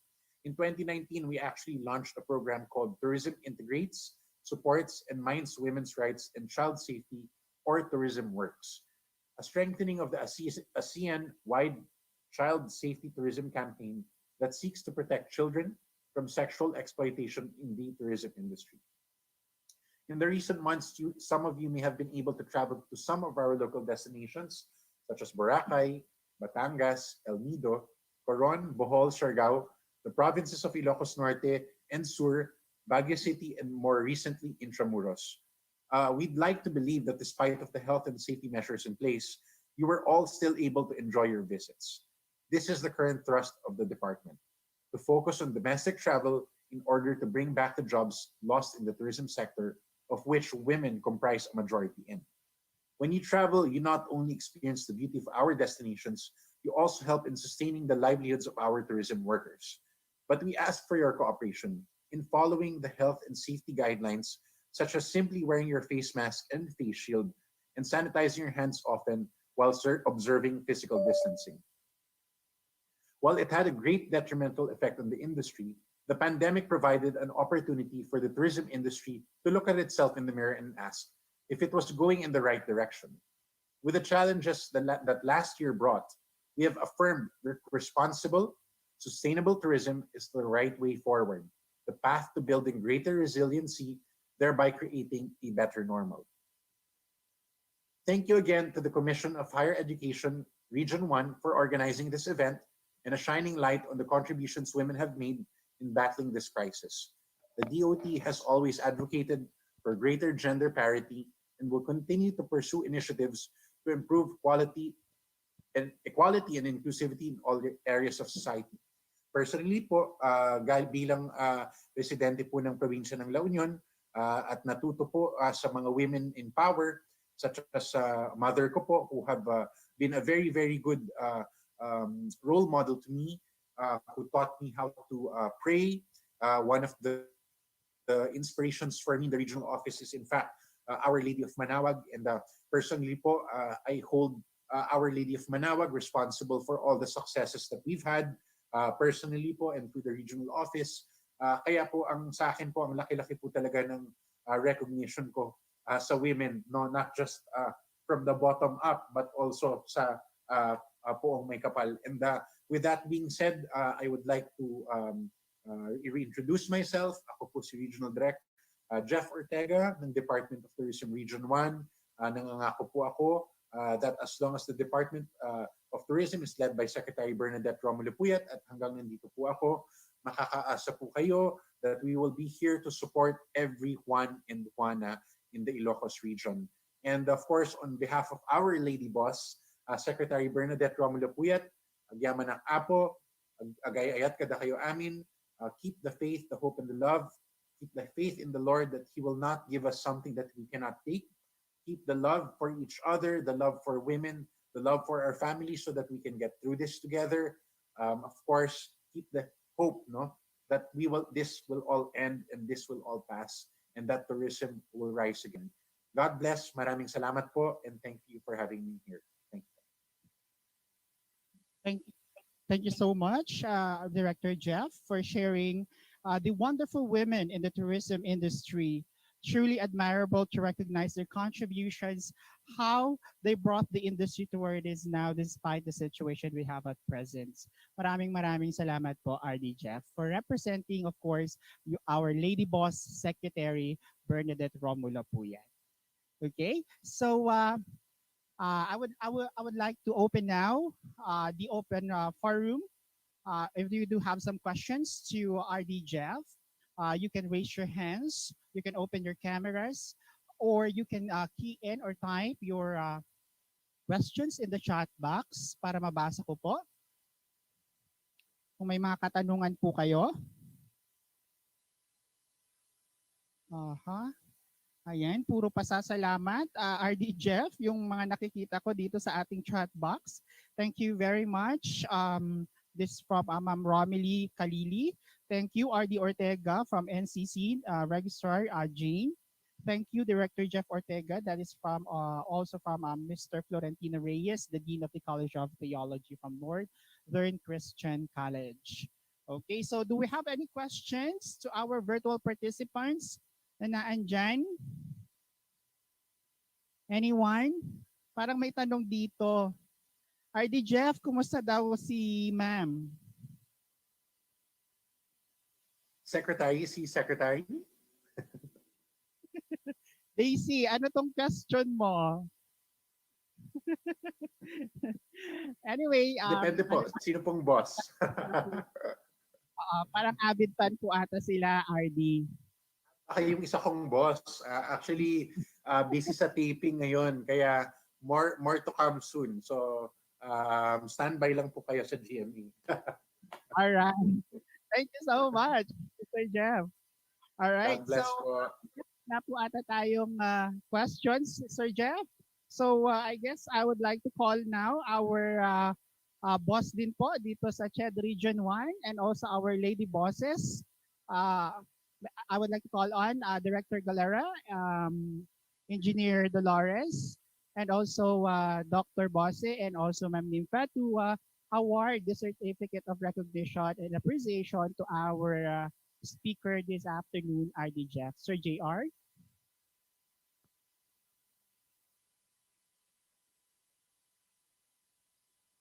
Thank you very much, Mel. Allow me to thank our Regional Director of the Department of Tourism, Director Joseph Francisco Jeff Ortega, and I am pleased to award this katibayan ng pagpapahalaga to Director Joseph Francisco Jeff Ortega ng Kagawaran ng Turismo Panrehiyong Tanggapan bilang isa sa pagbabahagi ng kanyang kahusayan, kaalaman at karunungan bilang natatanging tagapagsalita sa paksang mga kababaihan sa industriyang turismo, mga hamon, solusyon at pag-asa, or Women in Tourism Industry, the challenges, solutions, and hopes sa pagdiriwang ng pambansang buwan ng mga kababaihan na may temang Juana, Nangunguna, Laban sa Pandemya online forum na isinagawa ngayong ika-18 ng Marso 2021 bilang isang tapat na tagapagtaguyod ng kasarian at kaunlaran at kaagapay ng komisyon sa ay tunay na nakapagbahagi ng mga angkop na pamamaraan at kasanayan para sa mga dalubhasaan at pamantasan sa rehiyon. Sa kanyang mataimtim na mga gawain at sigla sa paglilingkod bilang isang pinuno ay naipakita ang kahalagahan ng mga kababaihan sa pagtataguyod ng mga gawaing pangturismo at pang-ekonomiya ng bansa. Muli, marami pong salamat, Regional Director Joseph Francisco Ortega. Thank you so much, Director Jeff, and also to my director, Dr. Galera, and also Engineer Dolores. Again, muli po sa amin in CHED Region 1, Director Jeff, maraming salamat for accepting invitation one of our speakers online forum for recognize accomplishments during this COVID-19 pandemic. Maraming salamat po. Maraming salamat din po. Thank you for having here. Good afternoon. Okay, so to continue, I guess we're now on the last part of our program, the words of gratitude. And I would like to call in the virtual room the co-chair of the God Focal Point System of CHED Region 1, Engineer Angelica Dolores. Ma'am?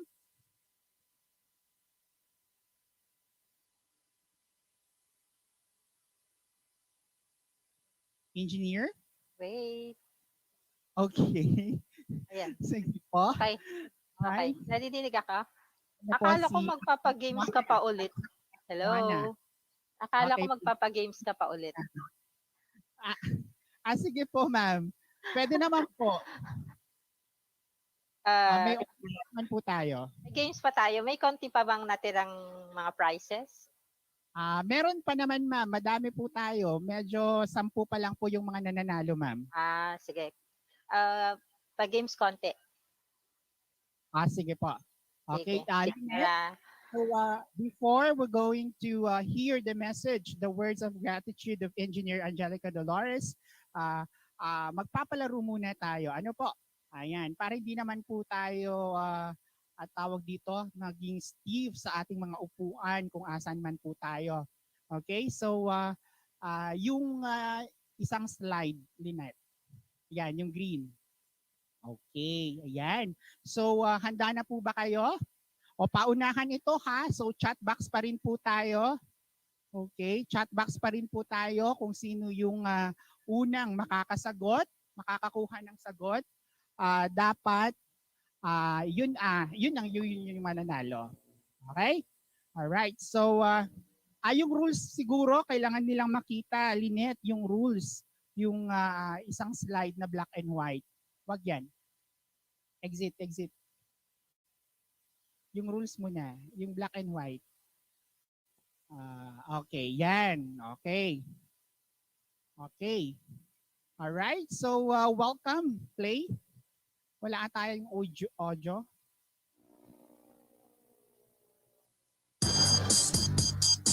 Okay.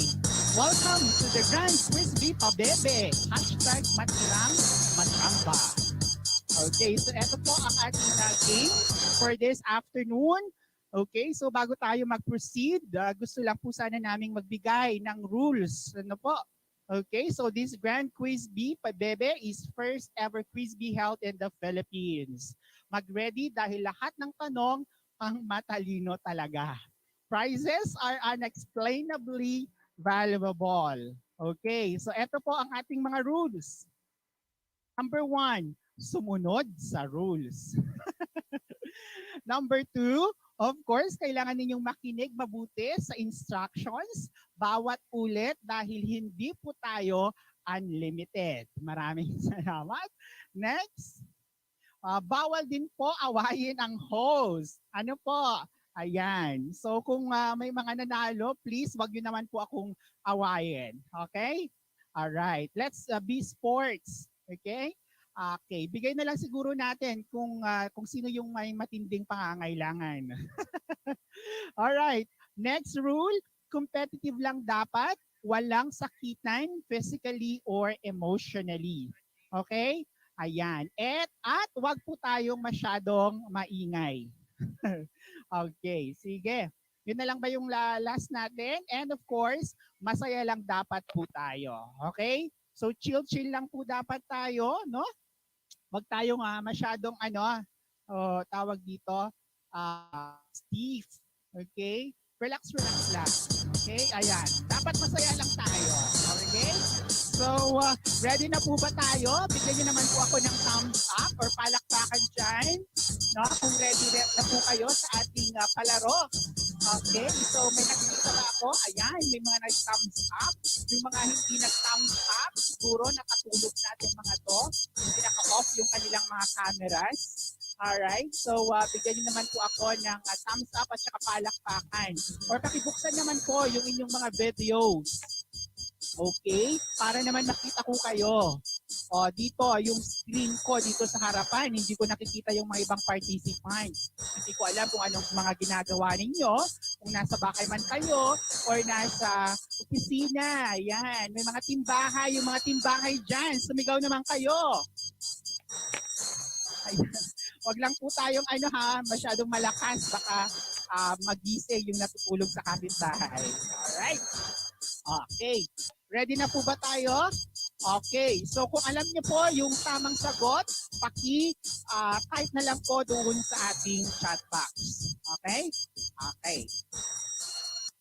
Alright. So ito, picture. Magbibigay kami ng picture. Ito yung first question natin. Nakikita niyo na ba yan? Okay. First question. Anong flavor ng kape ang ini-endorse ni Daniel Padilla at Catherine Bernardo sa commercial na ito? Options. Aba, mabilis ha. May sagot agad. Brownie, creamy brown, creamy white. Ano ang tamang sagot? Dapat letters. Letters ito. Dapat letters. Okay. Ang tamang sagot ay Lynette. Tamang sagot ay letter D. Okay. Sino ang unang nag-type ng letter D dito? Ravina Galope. Sino po si Ma'am Ravina Galope? What school po kayo, madam? Paki-open po yung microphone ninyo para marinig namin kayo. From Divine Word College of Vegan po. Nangunguna ang tiga Divine Vegan. Grabe. Okay. Thank you so much, Ma'am Ravina. The correct answer po ay letter D, creamy white coffee. Okay. So next question. Okay. Anong klaseng initiation ang pinapagawa kay Ana para makasali siya sa grupo? Letter A, ubusan ng buong chipi in 5 minutes. Letter B, buksan ang chipi with one hand. Letter C, bilangin ang laman ng chipi. And letter D, sumayaw habang binubuksan ang chipi sa tugtog na can't touch this. Ang tamang sagot ay Lynette, letter B, buksan ang chipi with one hand. Okay. Sino ang nakakuha ng tamang sagot? Ang daming letter B. Okay. Asan na dito? Sino ang nauna?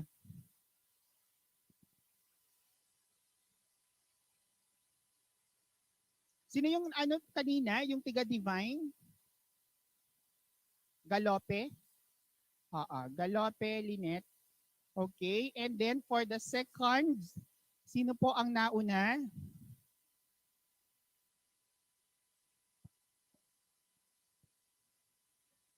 Nescafe, creamy. Tapos na ito. So, sino ang nauna?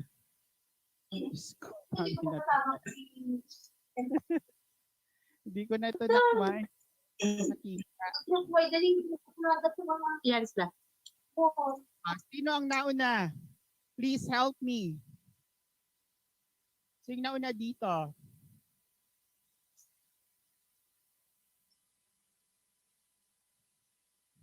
Okay, so out muna tayo doon sa Ma'am Aisa daw. Ma'am Aisa, tama ba? Nauna po kayo. May violent reaction ba sa ating mga participants? Nauna daw si Ma'am Aisa. Ma'am Aisa ay from... ito yung nanalo sa acting-actingan natin kanina. Tama ba? Kayo po ba yun, ma'am? Aisa Pearl Balingaw. Ma'am, paano ba yan? Nanalo na po kayo kanina. 500. Ibigay na naman natin sa iba. Okay? Okay lang po ba yun, ma'am? Nice.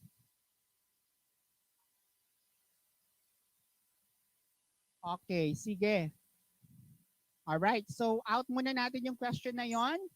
Next question. Yes daw po. Okay. Sige.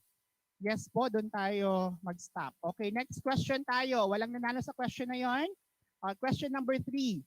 Nang ibigay ng lalaki ang kalahating kita ang matandang babae, sa matandang babae, ang ginamtimpalaan siya nito ng isang kahilingan. Ano ang kahilingang ito?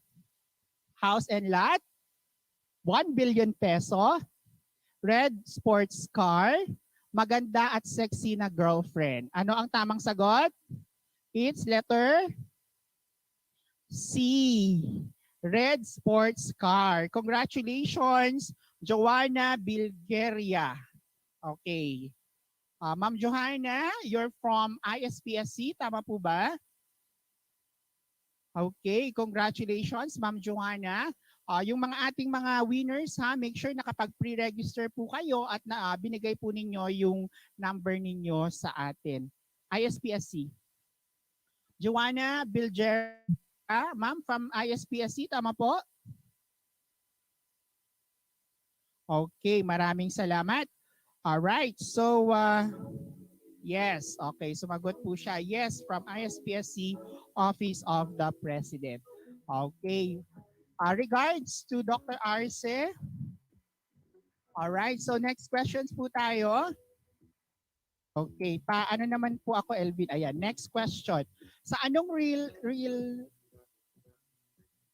realty homes ang commercial na ito ni Chacha?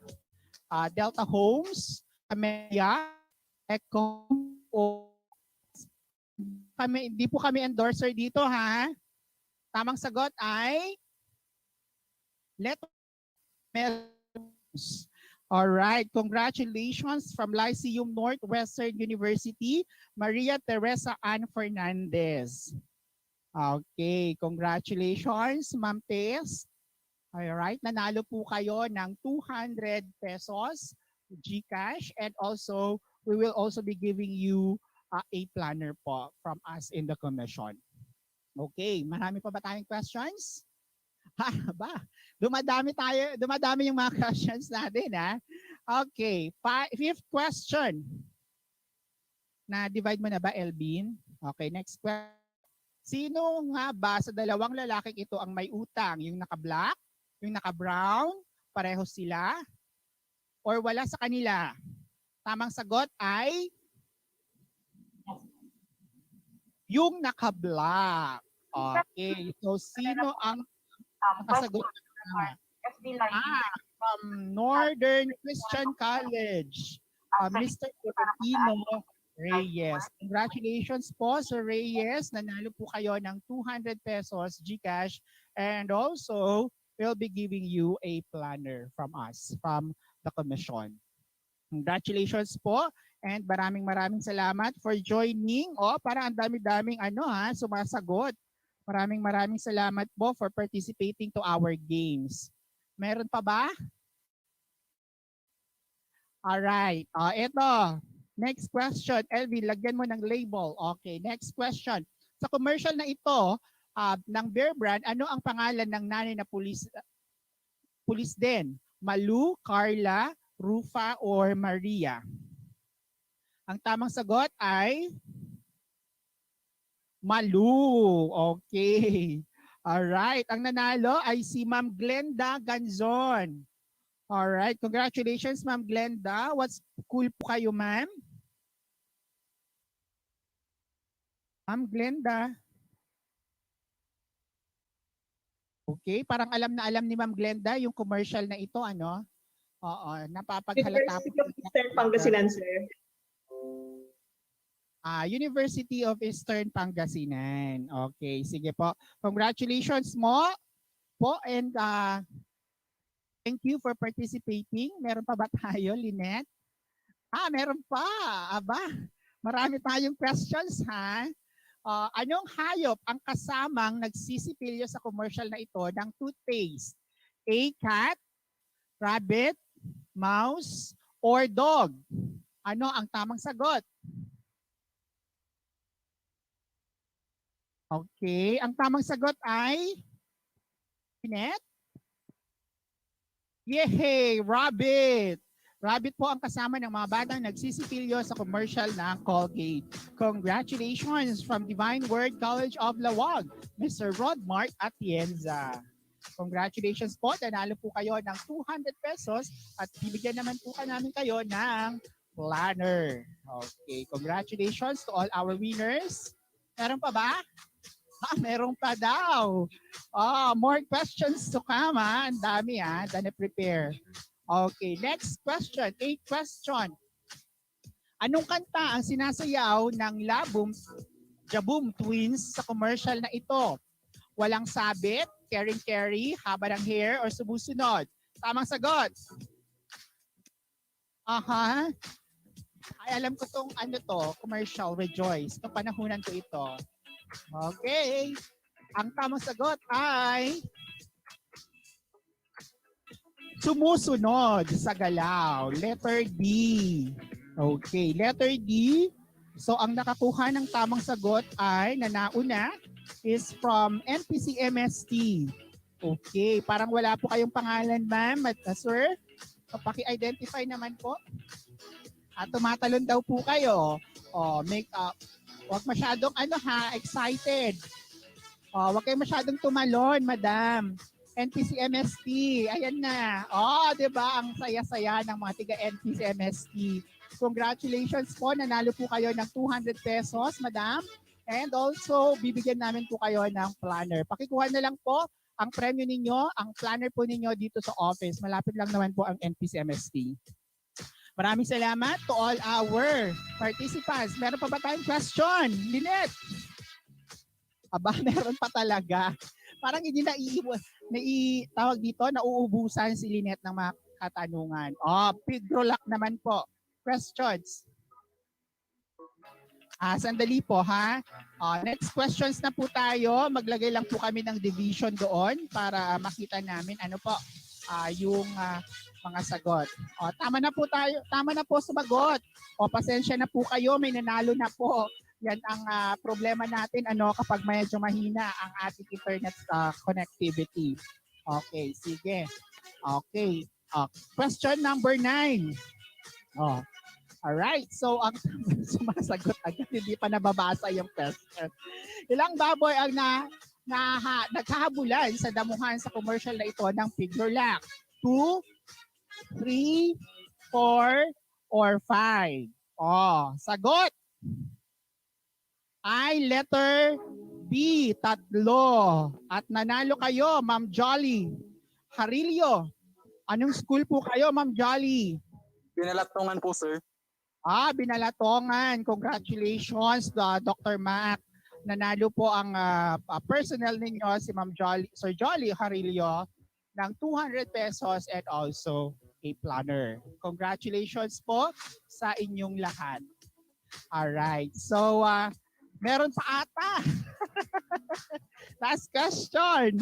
Nag-prepare talaga si Lynette dito. Anong bagay ang tinutukoy ng commercial na ito? Sabong panglabas, sapatos, dishwashing soap, or floor wax? Tamang sagot. Okay, ang tamang sagot ay letter D, floor wax. Nanalo po kayo, Ma'am Johanna Bilgeria ng ISPSC. Sa iba na lang. Kanina. Ma'am Johanna, pasensya na po, nanalo daw po kayo kanina. So ang i-consider natin Yes, sir, ay sa iba na lang po. mabilis na sumagot. That is Ma'am Ivy Cacabelos. Ma'am Ivy, tiga saan po kayo? Ma'am Ivy, what school? Ma'am Ivy? Naandyan ka pa ba, madam? Okay, forfeit na namin yung price ninyo. Magsalita po kayo. Hello, Ayun, sir. ako. Hello. Ayun. Ma'am, tiga saan? ISPSC po. Ayan, ISPSC si Ma'am Ivy. Congratulations, Ma'am Ivy. Kayo po ay nanalo ng 200 pesos and also a planner from CHED Region 1. Okay, so again, after our online forum, after the talk of Engineer Angelica Dolores, of course, may we request all our participants to kindly accomplish the evaluation survey. The link will be posted in the chat box. Kindly, Elvin, kindly post yung link na po ng evaluation natin sa chat box. That is bit.ly/Chedro1 Juana. Yung 1 numerical po. Okay, so small letters lahat. Okay, so I guess our co-chair for God Focal Point System in CHED Region 1 is to give, hello? Yes. To give her words of gratitude. Engineer? Thank you, Mel. Muli, magandang hapon po sa lahat ng Juan at Juana ng Rehiyon 1. Tayo'y patapos na sa ating online forum.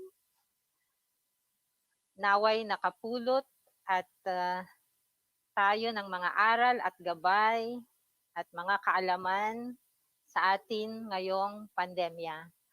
Maraming salamat sa ating mga tagapagsalita. Una, ang ating butihing commissioner ng CHED in charge of Gender and Development, Commissioner Aldrin Darilag, sir. kay Dr. Beverly Lorraine Ho, representing the OIC Undersecretary of Health, and then who patiently responded to all of our questions regarding pandemic, regarding COVID, and even regarding the vaccines. Salamat po. Kay Inday Sara, maraming salamat po sa pinadalang mensahe. Nagkataon lamang na may biglaang kailangan niyang harapin at hindi siya nakasama sa atin sa ating virtual activity ngayong hapon. Salamat rin kay Dr. Estrel Perez, the very accommodating Juana ng DIMSU, sa kanyang mga gabay para sa ating pag-online ngayong pandemya. Tama siya, kailangan nating mag-ayos at magpag-isipan ang ating kasuotan pag tayo ay mag-online. Ito ay para sa ating mga guro at the same time sa ating mga mag-aaral din. At maraming salamat kay Regional Director Jeff Ortega ng Department of Tourism Region 1, who represented, of course, Madam Bernadette Romulo Puyat. He gave us a glimpse of women in the tourism industry in the new normal, particularly in Region 1. Maraming salamat po. At higit sa lahat, lubos ang aming pasasalamat sa inyong lahat na nag-participate ngayong araw. Maraming salamat sa inyong partisipasyon, lalong-lalo na sa ating mga pakulo, mga games. Congratulations sa ating mga winners. Sa lahat ng members ng GLAD Focal Point System ng mga higher education institutions, local government units, regional line agencies, at ang ating mga partners sa Regional Gender and Development Committee, ang ating partners sa Regional Advocates for Gender Equality, maraming salamat po.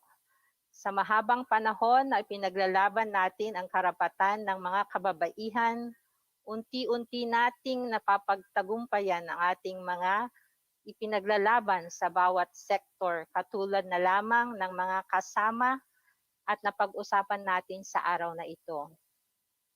Sa pagdiriwang natin ng buwan ng mga kababaihan ngayong taon, patuloy nating isusulong ang pangunguna ni Juana, hindi laban sa pandemya, kundi sa lahat ng mga pagkakataon. Marami na tayong nagawa para sa ating mga kababaihan, ngunit marami pa tayong kailangang gawin.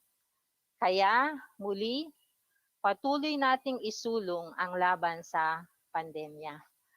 Magandang hapon po sa inyong lahat.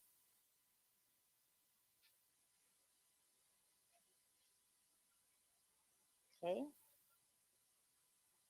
Thank you so much, Engineer, for thanking all our participants and also our guests and resource speakers for this online forum for women. So muli po, maraming salamat po for participating to these online forum. So to end our virtual seminar, I would like to request all our participants to kindly open all your cameras para po magpa-picture na po tayo for attendance.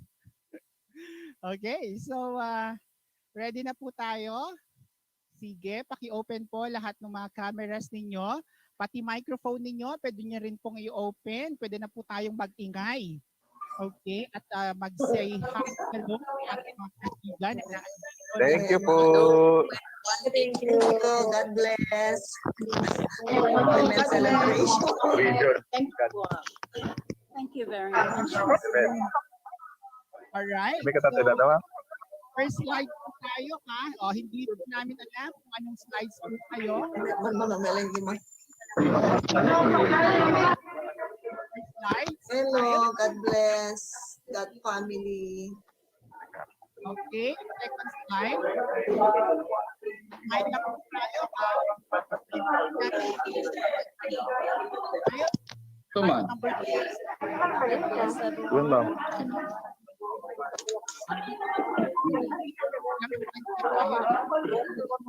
Okay, Doon. 200. Yun, ma'am. Okay, and fourth slide. Yung ma'am, di kaya. Ang tayo. Slide, 1, 2, 3. Okay, and fifth slide. Like. Ayun, maraming salamat po for joining online forum, Juana, Nangunguna, Laban sa Pandemya. All the wonderful women out there, maraming salamat po for all your contributions, for social development and for economic progress.